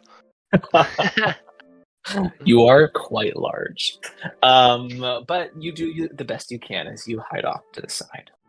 The I other imagine- 3 of you. Yes. I imagine I see the Goliath is hiding behind the box, but like his shoulders are popping off, like his elbows are popping off, his head is popping off. He is like humongous head, and there's an owl. Yeah, I'm like hiding behind a tree, but like my shoulders stick out on like either side. So you can, Yeah. This is actually the issue that you run into, is that this is a narrow alley with, yes, filth, but there isn't much to go. All the buildings are stuck together. The lamppost, the best you've got is the darkness that you're working with, but even still, there's not any significant corners for you to hide behind. It's all just claustrophobic. Fantastic, excellent, and great. So, oh, Hey. we'll take it for now. We can maybe Let's- yeah. we'll take it for now. Out of curiosity, what Yeah. how high are the buildings on either side of this alley? I mean, I assume they're 1 or 2 stories, but they're really not more than probably 15 feet high, maybe They're 20 2 to feet high. They're 2 to 3 stories, and they're all warehouses. So, the So they're like 25 to 30 feet then. yes, Towering, holy shit. yeah. Let's get this awful time over with. Okay. Excellent. And so you enter into the yard. I need you guys to roll stealth checks. Yeah, I was going to say I'm going to be giving my bardic inspiration to Kia. Or one of them. Sneaky. Give it to her. She's probably gonna do much better than me. And what does that do again? So That's on a failed any like D20 like rolls that you fail, you can use a D6 to try to go over what would have been a failure. Hey, it doesn't And you- have to be a failure. It says once within when a creature fails a D20 test. Oh. So the DM has to tell them? I guess. That's fucking shit. I don't like that new wording. Yeah, that's how it's worded based off of the 2024 ruling. I guess she can roll, and then the DM can tell, "Hey, you roll a 15, you fail, and we are all three are fucked." Right. Well, either way, if you fail, you can roll a d6 to try to get over it. So. Oh my god! I wish I had bountiful luck. Oh no. I think you fail.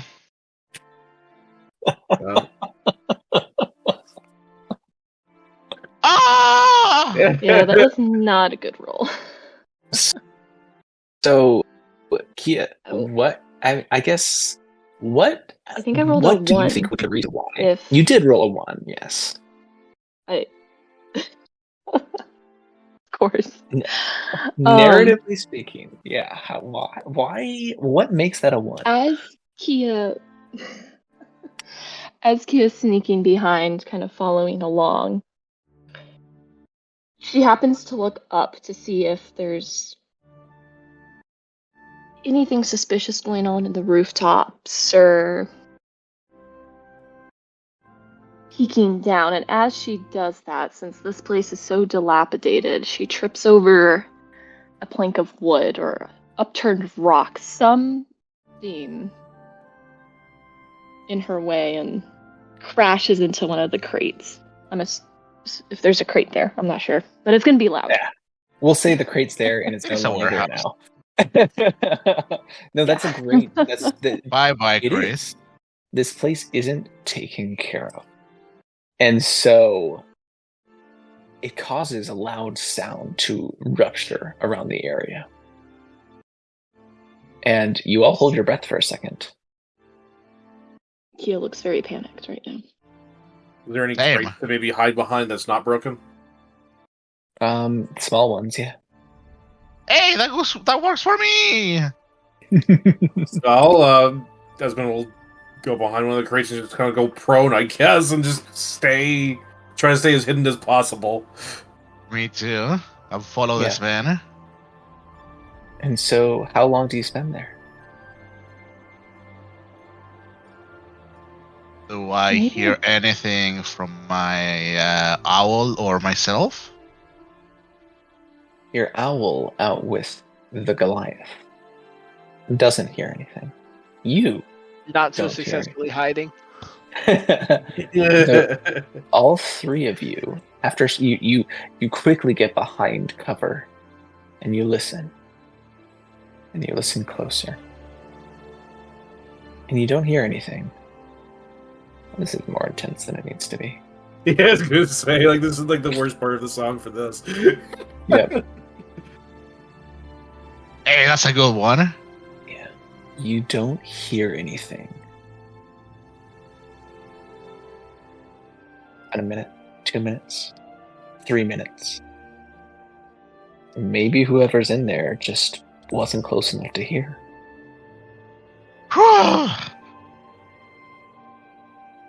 There could be a couple different things going on, but let's try to be a little bit more quiet.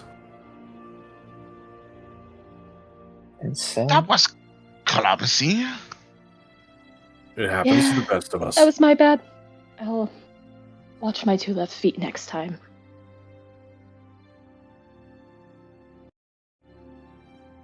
We carry on, I guess. So you can carry on. So what you can see, there's the front door, which is north of you. And there's the large dock doors, which are right in front of you. And there's a window down next to the dock doors.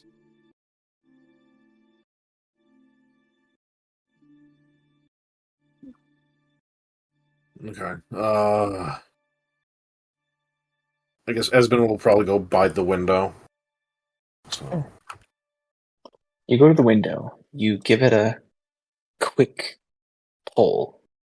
It doesn't budge. It budges a little bit, but it doesn't move. It feels like it's latched onto something. Is there any kind of like gap underneath? There's a little gap underneath, yeah. It would be enough for, say, a dagger blade to go in and possibly unlatch it? You would you could try and get it with a dagger blade, or you could pry it open. Yeah, up to you. Is the mechanism visible? Visible? No.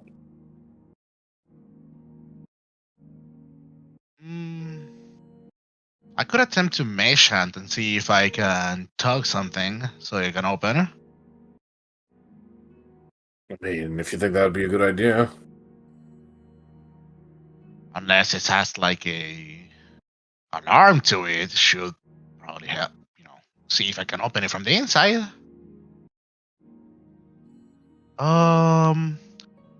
What would that require for me? Arcana? You are trying to find out how it's locked? No, is if I can utilize my mage hand to poke from the. Yeah. Yeah, go ahead and roll me an Arcana check. Yes, chef.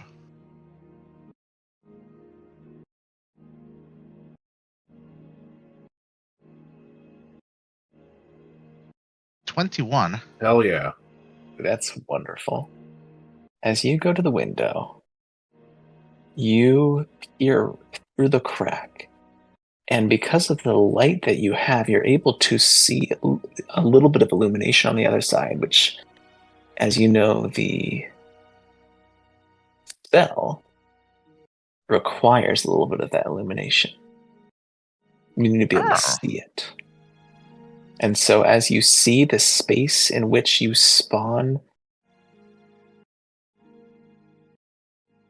your mage hand on the other side. And as you half close your eyes, you feel around until you feel the resistance that... Yeah, there's the latch. Click. And you feel the window loosen. There it is. I will open it. Esmond will just keep the window open, let everyone through. And I go through the other side.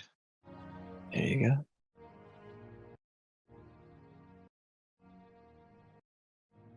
How dusty is in here?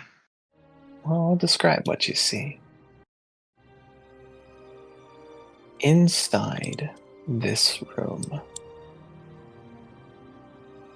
you see tables and chairs have been tossed all across the floor. And there are the corpses of a dozen men that lie along the walls, their rapiers and daggers lying nearby of them. And far on the north side of the area, stairs rise to an open level above.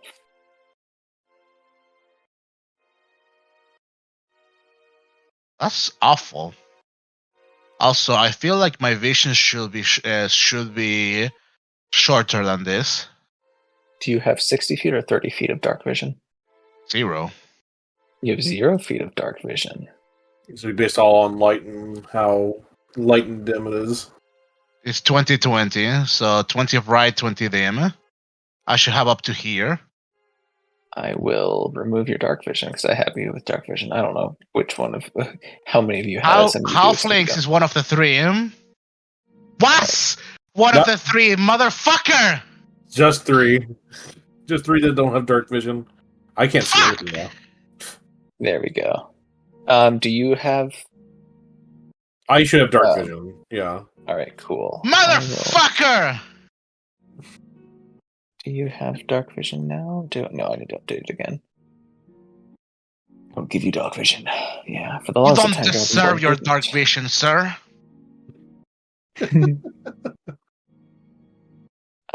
Can you see Kia? She's an elf. Yeah, I have dark vision, so I'm kind of staring aghast at the scene currently in front of me. Yeah. There you go. Oh, we have Can you see shared now? dark vision? Do you? Oh, never mind. I have access to her character sheet. I see. That's why that thing updated for me too when she poked over. Oh, okay. Yeah. So, you see that grisly sight. This place is awful.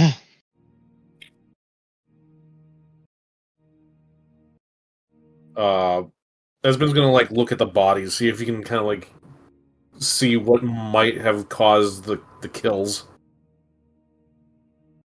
He is also going to look closely and see if any of them are the man we're looking for. Yeah, I'm gonna be using my mesh hand to tug the people that are like facing downwards to reveal their. We got a description of his like face and something, right? Or it's just like he's a tyrant name. You got the description of he's handsome. He's handsome and has red hair. Has red blonde hair, yes. Strawberry blonde. Strawberry blonde, that's right. You investigate the bodies over to the side, and the knives and rapiers themselves are coated in blood. It looks like these were self-inflicted. And with further investigation, this is something that you don't actually have to roll for. There are two factions represented here. One of them, you can see. What was their arc?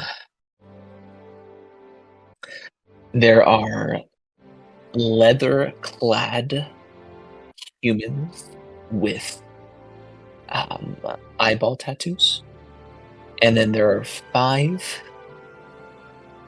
humans with black tattoos of winged snakes on some on their neck, some on their forearm.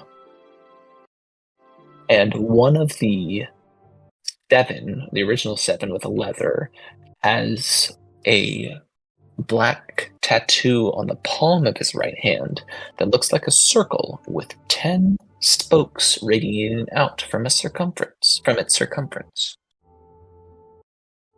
It looks like there was quite the clash that happened here.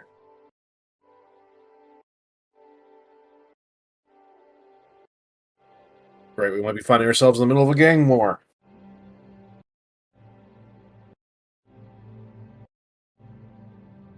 Right. Well, and none of these people look like the person we're searching for, based off of our description. Correct. Well, at least that's good news. Oh, I'll say it in the other table. I'll say it here. I hate this song. It's nice and creepy.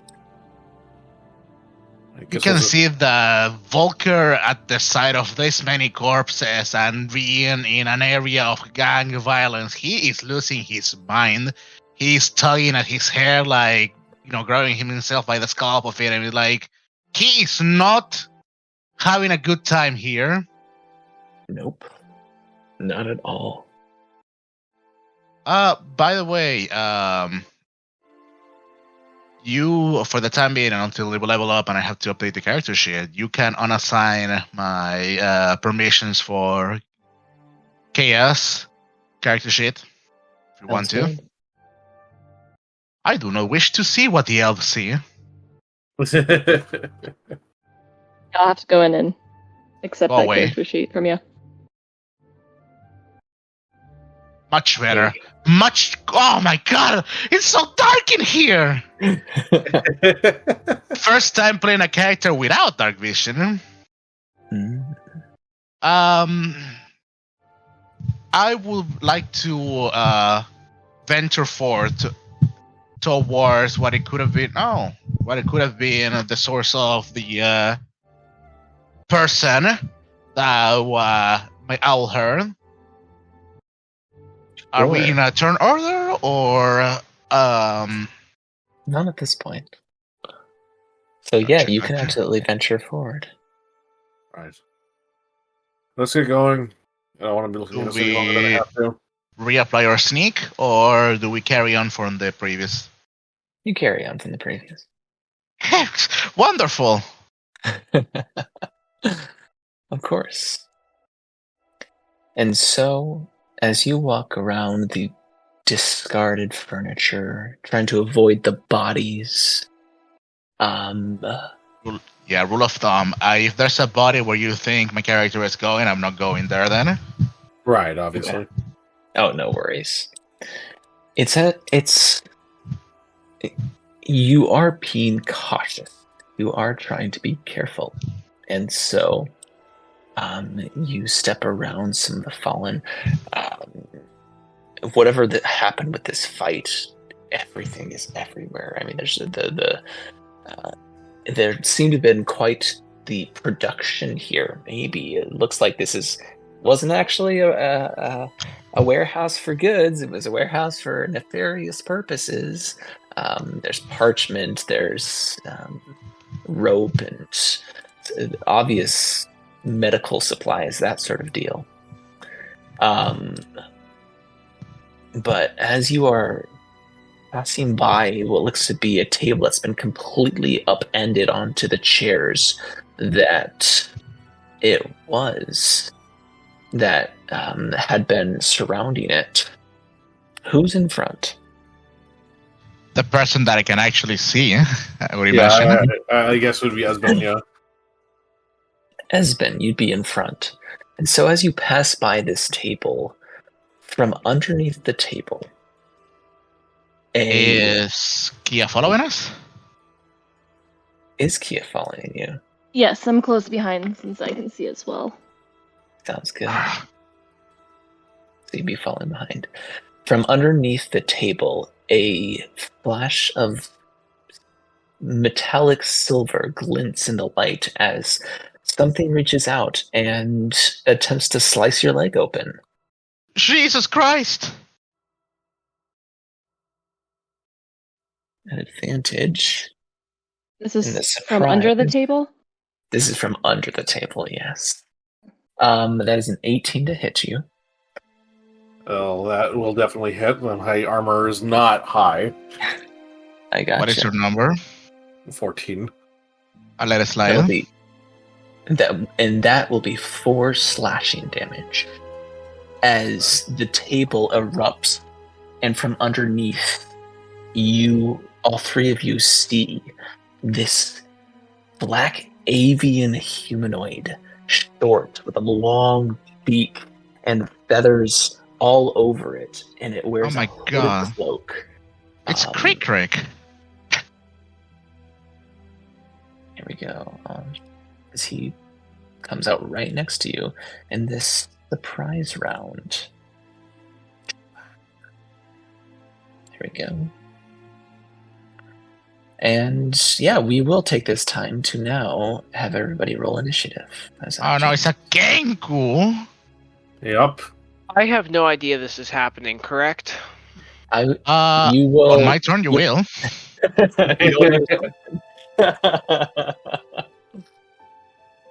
Hopefully I roll high and then you can join the fray. Where the hell is initiative? I like the idea of what 2024 has initiative, which instead of surprise rounds being you guys just don't have rounds, that you guys roll initiative at disadvantage. So let's go ahead and do that one. Okay, with disadvantage? Okay. Yeah. So roll again Disadvantage. just for... Disastrous. Ooh, even better. 7.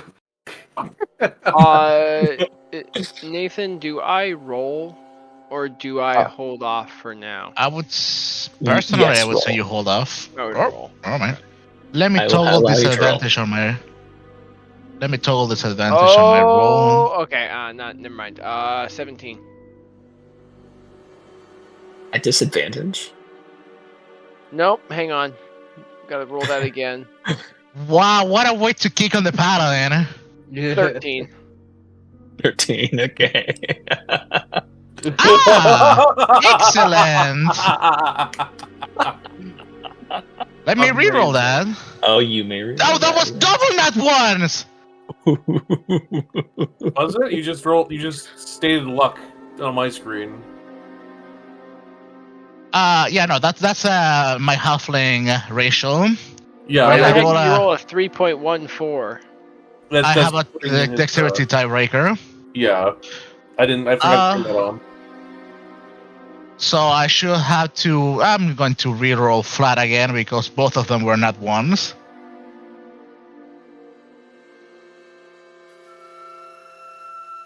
There we go. Oh, that's excellent. A 12 and a 13 for a 14, eh? Okay. There we go.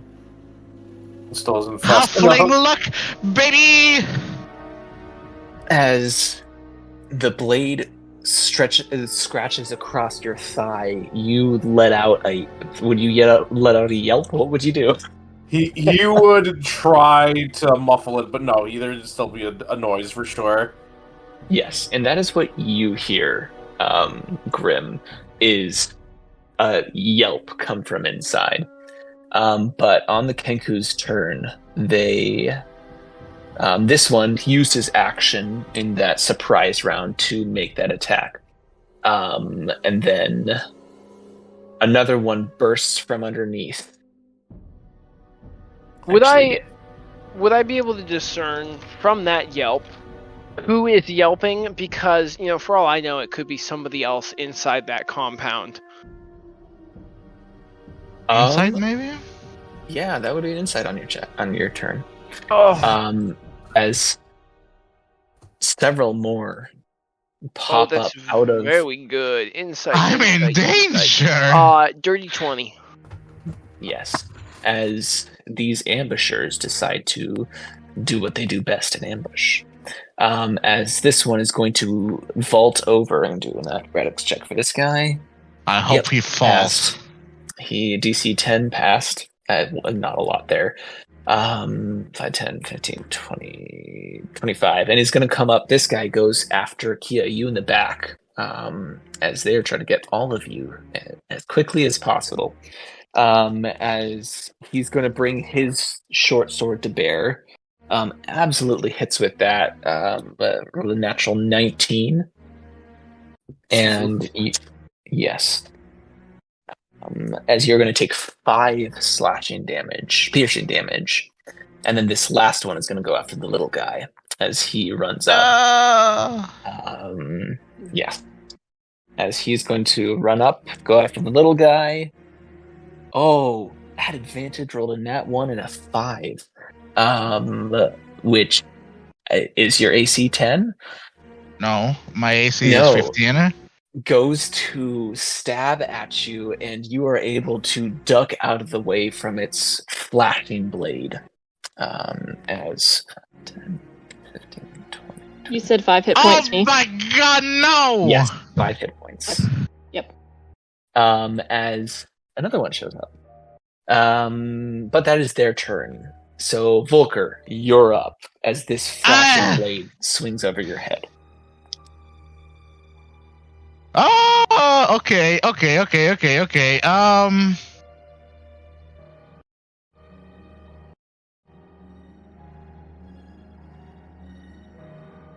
This is fantastic.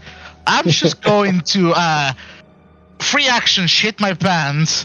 Let me toggle this advantage. Mm-hmm. I'm just gonna fucking shoot at this guy. Sounds good. I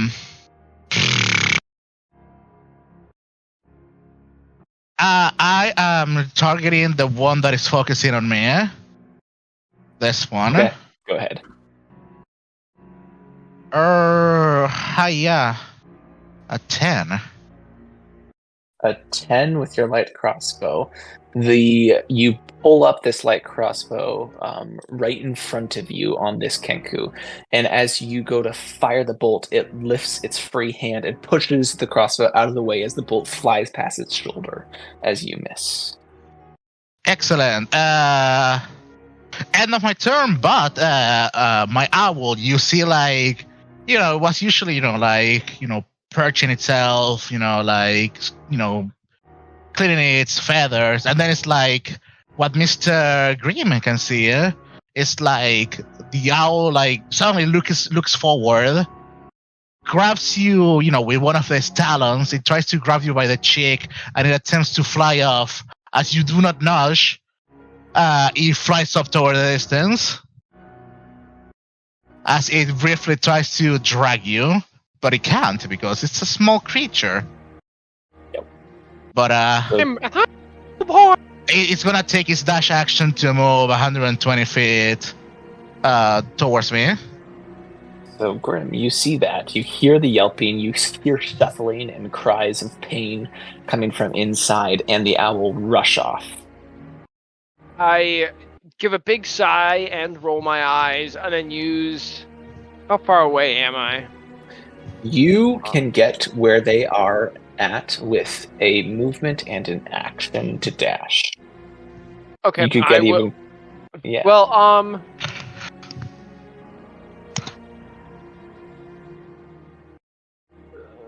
hang on, what is this? Let me I modify will my token real move quick. 35 feet. Before I decide to dash, I'll move 35 feet, like, into the door. Yep. So... And see what I can see. 20, 25, 30. 35. So 35 gets you right here. So I can't see anything yet. Not yet. Okay, I'll dash in there. Then, Alright. Oh yeah, oh my god, Goliath are so OP. So you have 10 more feet. Yeah, you're really fast.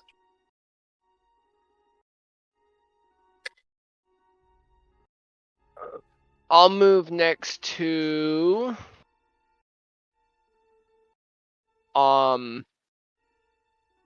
Kia, Alright. and then my turn there.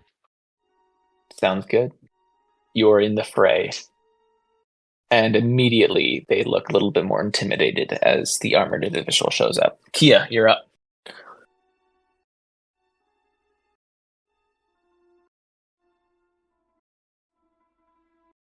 Oh, there I am. Okay.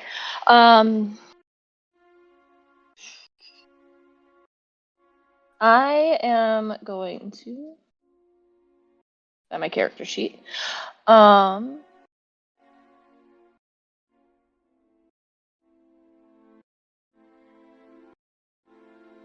Very slow.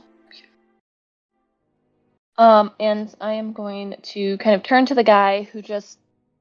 Was it slashing damage? Who just hit me with a sword? It was a piercing damage, so it kind of poked you. Okay. So And what I am going to do is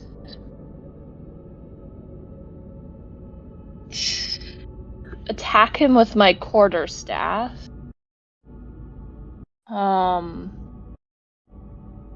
Let's see. Does that do anything if I press that? Oh, it does. It does all the rolling for me. Okay. Yes, sir. Holy quarterstaff does D8 of damage? That was D6. If it's two-handed. Wow.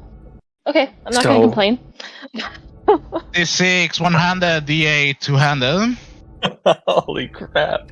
So with a 14 to hit, you bring your quarterstaff two-handed down on the top of this Kenku's head, and a resounding whap echoes across everybody as this Kenku barely stays standing as it staggers underneath the weight. It looks like it is so close to being just knocked down with one hit. After she does that, she kind of just brandishes it again and just yells, "Bad bird!" So you Are you gonna pop him with your armor strike? Yep. Say that one more time. So you Are you gonna pop him with your armor strike? Unarmed, that's my bonus action, right? Yes, that would be bonus Yes, action. You can use the bonus action for an arm strike, yeah. Yeah. So I'm gonna kind of get in closer and lift my fist as if I'm about to, like, smack him again because he's looking a little dazed and going for a punch. Sure. With a 12, you go to punch, but then the Kenku, as it sways, it veers barely out of the way as you clip the beak, and it shifts its head a little bit, but you don't get a solid hit on it. And you do have a bardic inspiration. Oh, that lasts for an hour! Yeah, it lasts for an hour. Oh no. So if you'd like to use, if you'd like to use your bardic inspiration, you will hit him. You're telling You know me what? their AC I'll is use it. 13? Okay, so you utilize it. Its AC is 13. So with that, you remember the little ditty that that Esmond said. If at first you don't succeed, swing harder. And so as you bring your fist to clip the beak, you extend yourself slightly more and hit it right at the bottom part of its beak, and it sends its jaw, breaks its jaw. Are you intending to kill this thing, or do you want to do non-lethal damage? Non-lethal right now. Sounds good. You break its jaw and knock it out. As the Kenku is flat on its back, sent back 5 feet even. As that's your action bonus action. Do you want to move anywhere? Let's see, where's the map again? I am going to move. The guy with the X is the guy I just smacked out. Right? Yes, absolutely. Okay. I am going to move forward. Oh, can I grab my person? Let's see. No, I don't think I can. I'm going to move forward. Oh, there she is. I'm going to move forward just a little bit. Okay. Kind of semi within range, so I can see the other guys, but not super close. There you go. Absolutely. But now you see 3 more combatants. Oh, no. Esben, what would you like to do? Esmond's gonna put his hands and be like, all right, I give up. And then he's gonna start coughing a little bit, and then he's gonna use his direct cold breath. Nice! Motherfucker! Nice. That's right. All right. Attack action. You can replace one of your attack with an installation of 15 foot. You can hit 2 of them with that. Yeah. So dexterity saving throw, DC 8 plus con modifier and proficiency bonus. Okay. So what is your? I'll just roll for them. Is 2, so it'd be a DC 10. It's not like it's a huge. And your proficiency bonus. Oh, and proficiency bonus, so 12. 12. All right. Not So so these guys are pretty dexterous. So let's see what they got. This guy, the guy in front of you, rolled a 17 to save, and the guy behind him rolled an exact 12 to save. As they both dive out of the way of your frosty breath, but you still do some damage. They take half, I believe. Let's see. Failed save. Creature takes. Yes. Yes. On a failed save, a creature takes 1d10 of the type of damage. On a successful save, they take half. Okay, yeah. I was reading it the wrong way. I see.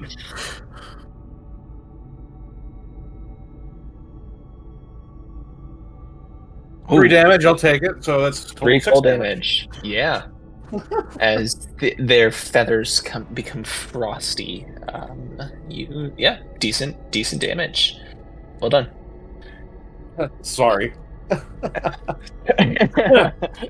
You can't control. Hey. These guys are natural rogues.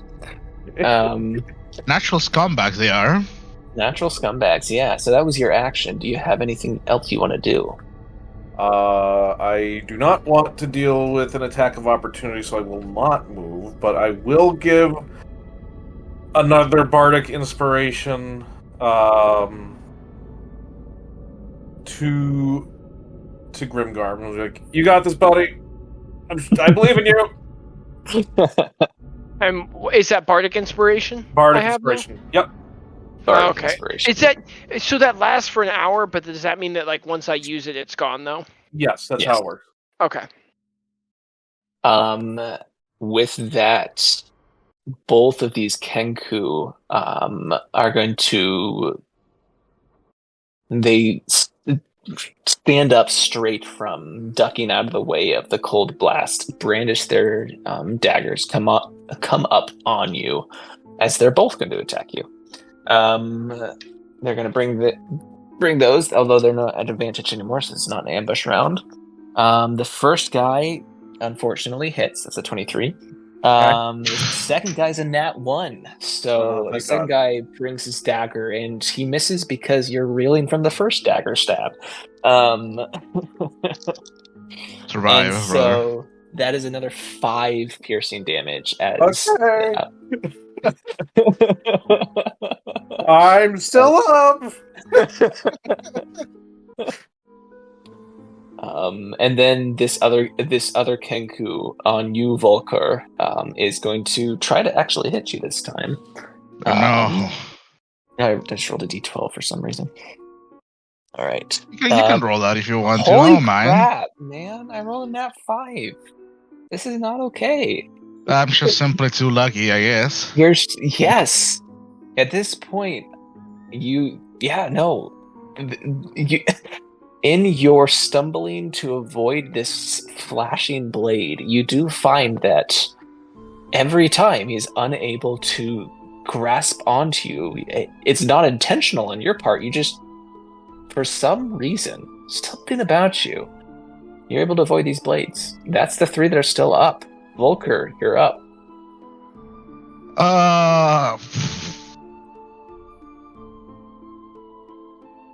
All right. Well, I want to fucking. I want to move. Actually.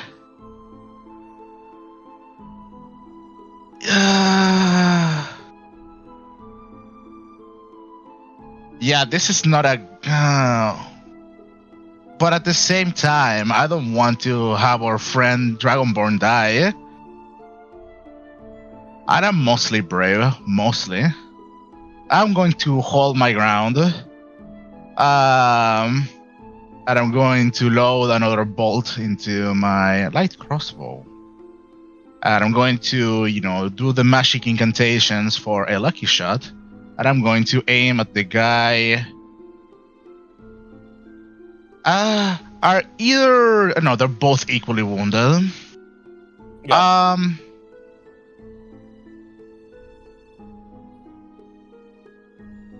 I'm gonna go after this guy. What?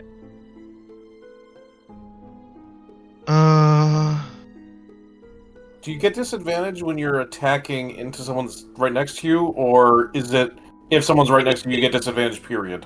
You get disadvantage, period. Yeah, they are obstructing my shooting. Yeah, threatening. Or spellcasting abilities, yeah. It's like cumbersome. There's a guy swinging at me. Alright, so it's onto this guy. Hopefully I roll good. Alright, Wow, damn, okay. Oh, at disadvantage on 20, wow. And a 12 rate. The heck? I think that's maximum. No, not quite. Still a lot of damage. That is a lot of damage. Yeah. That's a lot of damage. You bring this more crossbow forward and just it doesn't even bury into him. It passes clean through its lower thigh, and it immediately goes down to one knee as it squawks in agony. And that's how you know your crossbow's tamer in 308. Obviously, unless stated otherwise, most of my everything will be inclined to be non-lethally as best as it could be. I don't know how you can finagle a magical bolt to be non-lethal, but you were not able to non-lethally do ranged damage. Fuck! It's still alive, though, so hey, True. Kudos to you. Hey, at least you didn't kill them. Alright, then. Behind the Goliath, my owl, I need to resize the tokens, flies by and is going to scatter and try to... Oh, there it is. Can you resize myself to small too? Yep.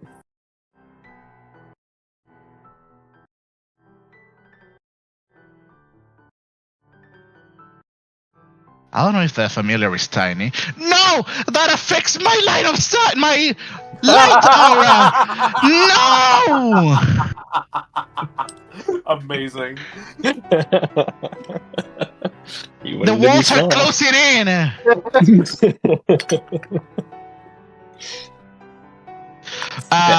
It's giving it's annoying this Kenku, and it's giving the help action to Grim for if he attacks this guy. Sounds good. End of my turn. Grim, you're up. So I would have noticed the Dragonborn take at least 1 or 2 hits. Yep.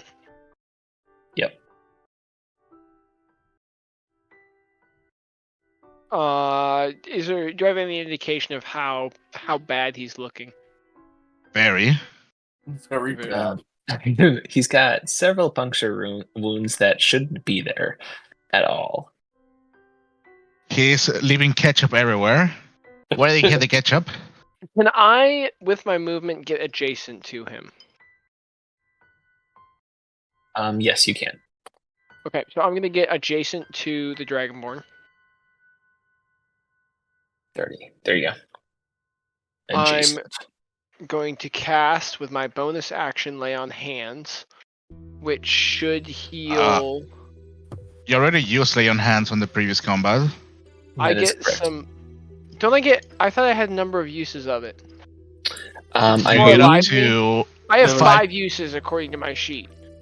no, you it's have 5 total Hit hit points. yeah. Okay, and so Yeah. I only have 1 use. So Technically, no. You can use as many hit points into someone with lay on hands as you want. Yeah. When You have a pool up to 5 times your paladin level. That pool at the moment is 5 HP total. Last time you healed yourself for 5 HP, so it should have been 5 total. You can spend I'm gonna heal you for 1, so you only take 1. I'm gonna heal you for 4, and then you take 4. But you have up to 5 per long rest. Right. Oh, that's not what I wanted to do. That is also a bonus action. I don't think you have any spells on you though. I do. I have 1 spell still. Well, okay. I guess I'll move there. Anyway, and I will cast Shield of Faith on the Dragonborn. sounds good. So Dragonborn is plus Plus 2 to plus AC. 2 AC. That's a bonus action, so I still have I did not want to send that again. That's fine. And then now I will take a little swingy swing at the. If you move here, you get a +2 to hit. Yeah, it's fine. I'll be okay. Whatever. I'm I gonna. thought your bird was there right now anyway. He has the flyby, he can scoop. Oh, Annoy. gotcha. I'll take a swing with my longsword at the guy below me. Sounds You good. have advantage. Do I have advantage? Yes, sir. They're both absolute dog water. One-handed longsword. That's a 9. You do have also Bardic Inspiration if you think you can beat a 13. Oh yeah, Yes, we probably we- can. You could have had a +2 to hit if you wanted to, but 14 to hit, so that'll hit him, right? 14 does Oh! hit, yes. And Nice. then one-handed longsword is 1d8 plus 4. That is 11 damage. 11 damage. Holy crap. As you slash this guy, he squawks himself in pain with unintelligible bird sounds. don't be racist. Looking rough.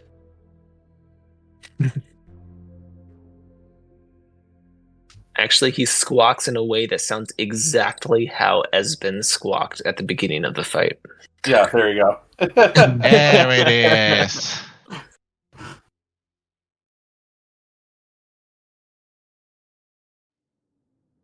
All right, Grimgarm, that was your action bonus action movement. Kia, you're up.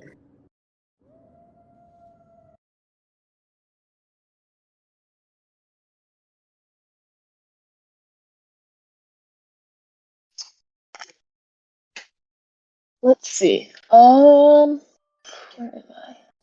Give them the Gular 1-2. I am going to move. Can I grab her now? Nope, I can't. Ah! Why is she not moving? I'm gonna move closer. There she is. Okay. I'm gonna move closer to the guy right there. Yep.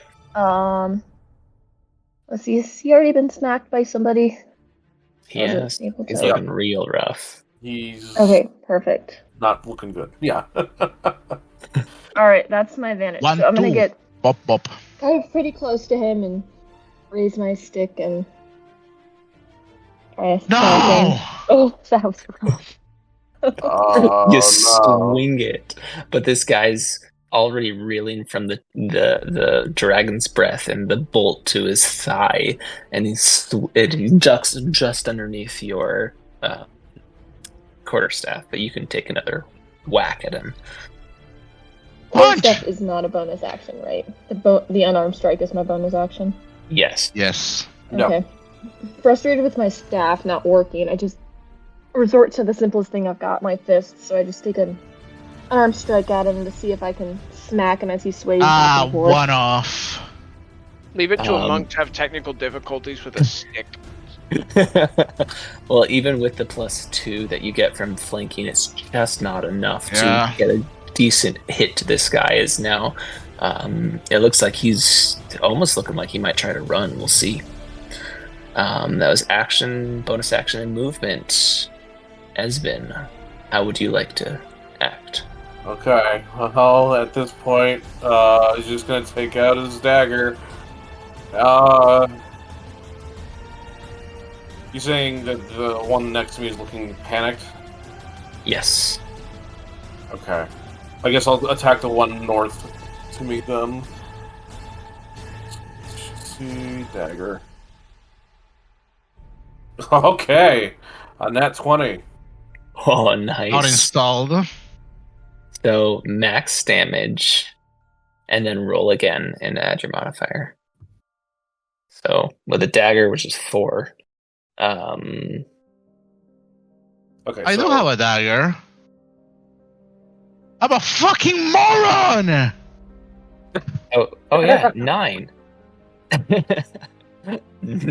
So with 9 damage, you thunk the dagger sheathes into this guy, and it doubles over around your fist as it puts a hand on you to stay upright from that well-placed dagger. Yeah, it doesn't feel good, does it? It doesn't feel good, does it? It responds. And would you like to do anything else with your turn? No, he's just gonna stay there and try to keep that dagger in. Which one did you got? Which one did you attack? The one that The north one. Oh, but the left one was barely alive. is looking panicked. I'm not as worried about it right now. Yep. Aha, I see. On the Kenku's turn, they are going to use the disengage action and run out the. It's going to open the doors just with a free op from behind. It's going to push through the dock doors and run. 5, 10, 15, 20. 30. This one, northwards, is going to push itself off of you with the disengage action. And it's going to start heading up the stairs. And the last one, they are all looking real hurt. Disengage. as they're all going to start running. Volker, you're up.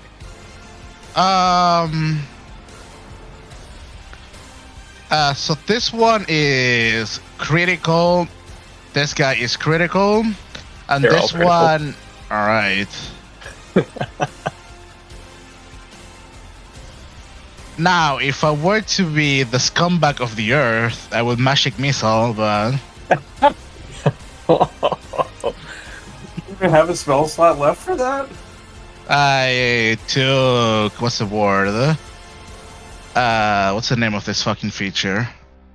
yeah. Arcane Recovery. Arcane Recovery, okay. But I don't have the spell prepared, and I'm not a murderer.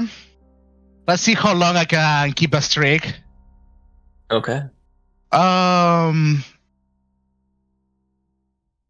I would like to.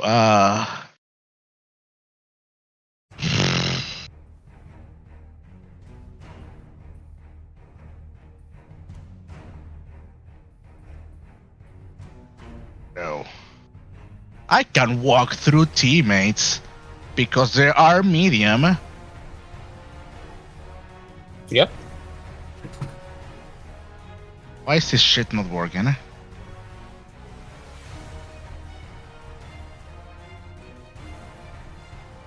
Why is this shit not working? I don't know. I'll do it with my mind. 5, 10, 15, 20, 25, 30. I don't have the fancy way to move my token, so it displays a path that I'm taking, but I'm taking the right side. Sounds good. Because I want to keep a line of sight on... Actually, no.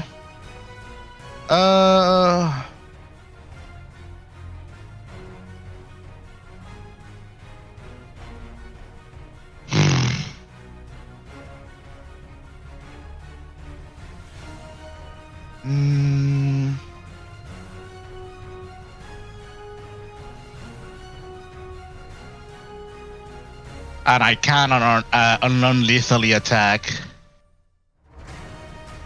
Not where they're at right now, no. Not with a range attack. Nope. Oh, great. I'm just so happy that I have to gimp myself like this. I noticed that is there, like, what do I see where I look at where the Kenku run off to? What is this spot that you see? Yeah, what do I see? It's like a staircase, or what is up here? Yes. It is a staircase. Heading up to the second floor of this place. He's running up there! And I would like to take the dodge action. Okay. As I'm pointing where the Kenku is going. Sounds good. Grimgar, you're up. Get a meatloaf.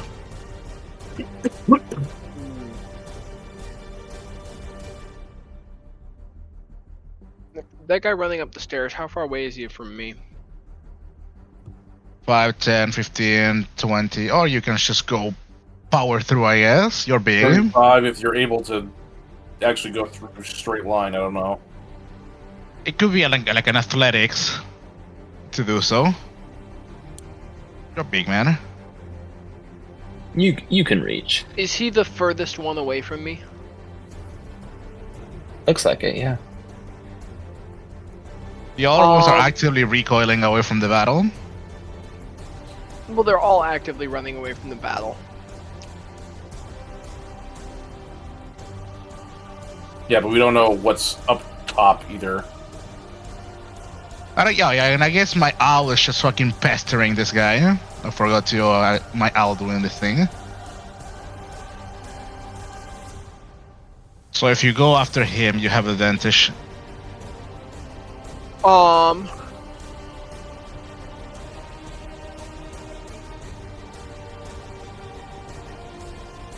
You're gonna see clouds appear and my figure become hazy. And I'm going to use Cloud's Jaunt, and I'm going to teleport. Hell 30 yeah. feet, Nice. towards the two running out the door. Nice. Simply overpowered. So Cloud's Jaunt, 30 feet, gets you right there. Are you incapable of utilizing your token? I'm going to try and... The guy that's a little bit further away from me. Yeah. I'm going to... Can I just make my attacks with melee weapons non-lethal if I want? Yes. Yes. Okay. I'm going to... that guy who's furthest away from me, I'm going to try and move up and also move in front of this guy right below me. Okay. To kind of get in his way. There. Yeah. And I'm going to try and non-lethally hit the guy up above me. Alright, roll the hit. Destroy. And that's with my longsword normally. Yep. Ah, crap. 12. 12 does not hit, sadly. As these guys are just, their goal is to get out. That was your action, bonus action. That was But my you turn. are in the way right now. Yeah. Kia, you're up.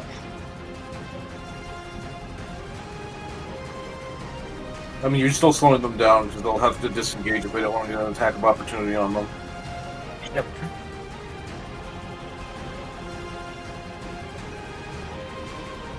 Let's see. 1, 2, 3, 4, 5, 6. Nope, I am close enough. Ooh, there's like a measuring button. That's cool. Yes. Let's see. 20 feet. Oops, where'd I go? Zoom out.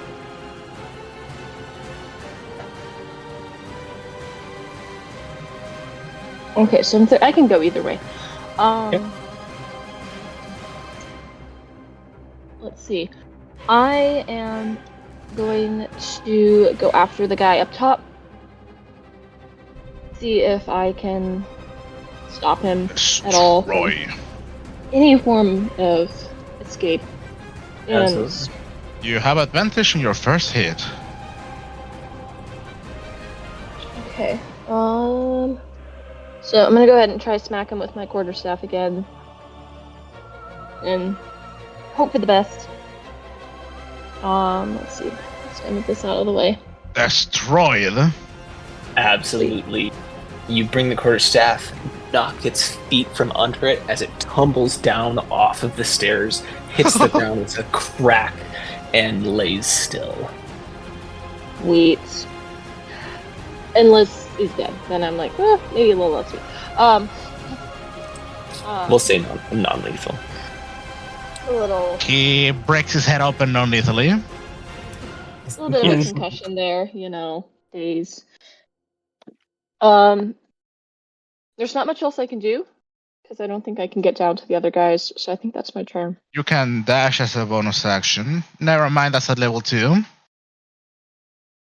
Yep. So then All I right, think Espen, I am you're up. out of options. Okay.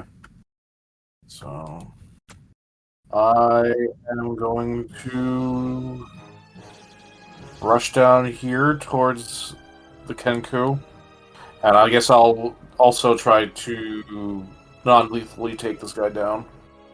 I have a question. Can spells be cast to do non-lethal damage? It depends on the spell. Vicious Mockery. Vicious Mockery. Psychic damage.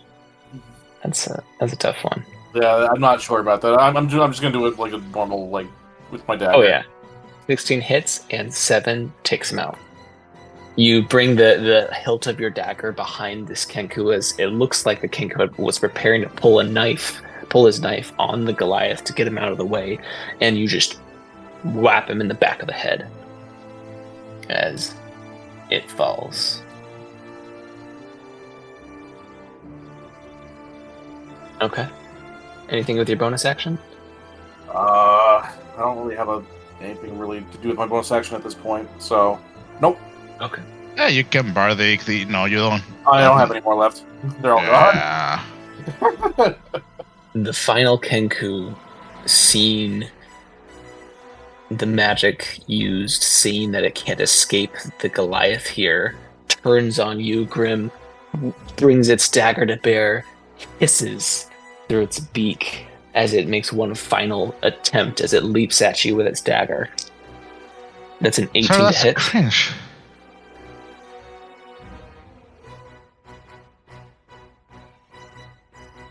Does an Yeah, 18 my hit mic you? was off. Sorry, 18 to hit. Yes. Remind me again, if it ties my armor class, does that hit or miss? Meets It beats. Yep. It hits? Okay, It's so that missed. does hit. As it jumps on, clings onto the front of your chainmail and jabs the dagger just enough to stab into you in the side. You take 4 piercing damage.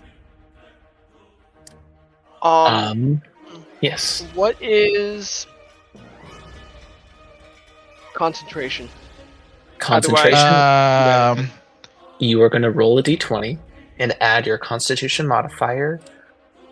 And I don't think as a paladin you are proficient with Constitution, so just add your Constitution modifier. Rule of thumb: the 16. DC is 10 unless you take more than 23 damage in a turn. Okay, so 16. So You pass. Shield of Faith is still up and cooking. Yep. Excellent. Volker, you're up. Well.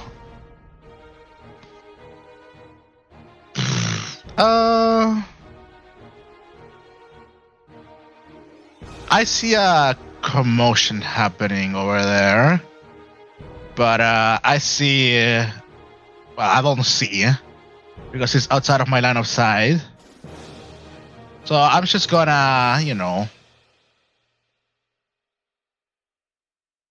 excuse me. This thing doesn't properly snap. There it is. I'm going to attempt to. Is there like a window on the door, or like? Is the door like?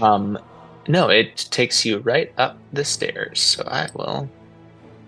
There's just another floor. Oh my god! I'm blinded. Never mind. I had to zoom out. Yes. Where the fuck am I? You're at the second floor. Can I make a? Oh no, if it's an investigation check or a perception check, probably a perception check to see if I can hear the tumbling noises that I heard from before. Make a perception check.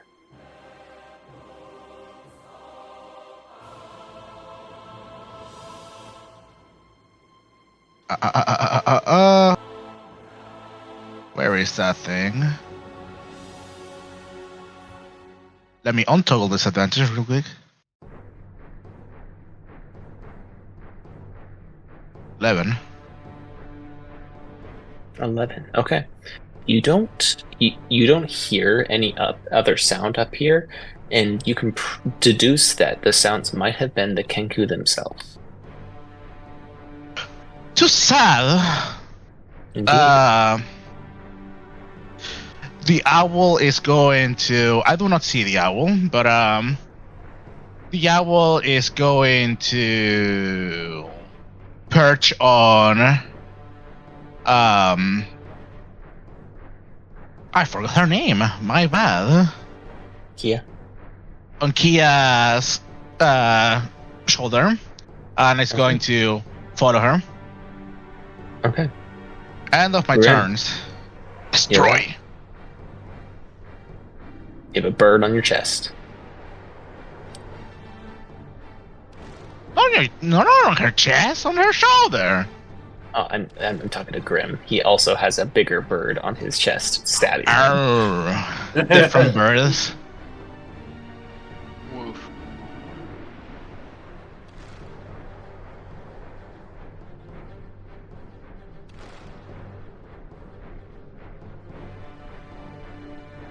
So Grim, what do you want to do? Break him. Yeah, I guess I take a little slashy slash at him with my longsword and try not to kill him.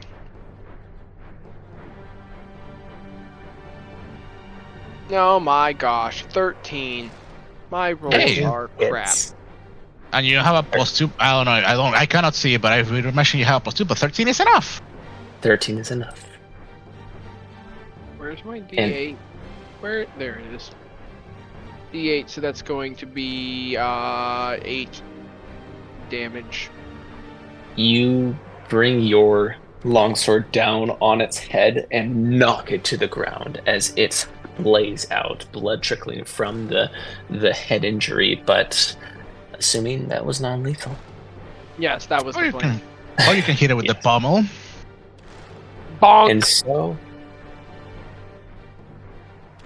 the turn order initiative ends as quiet descends all around you.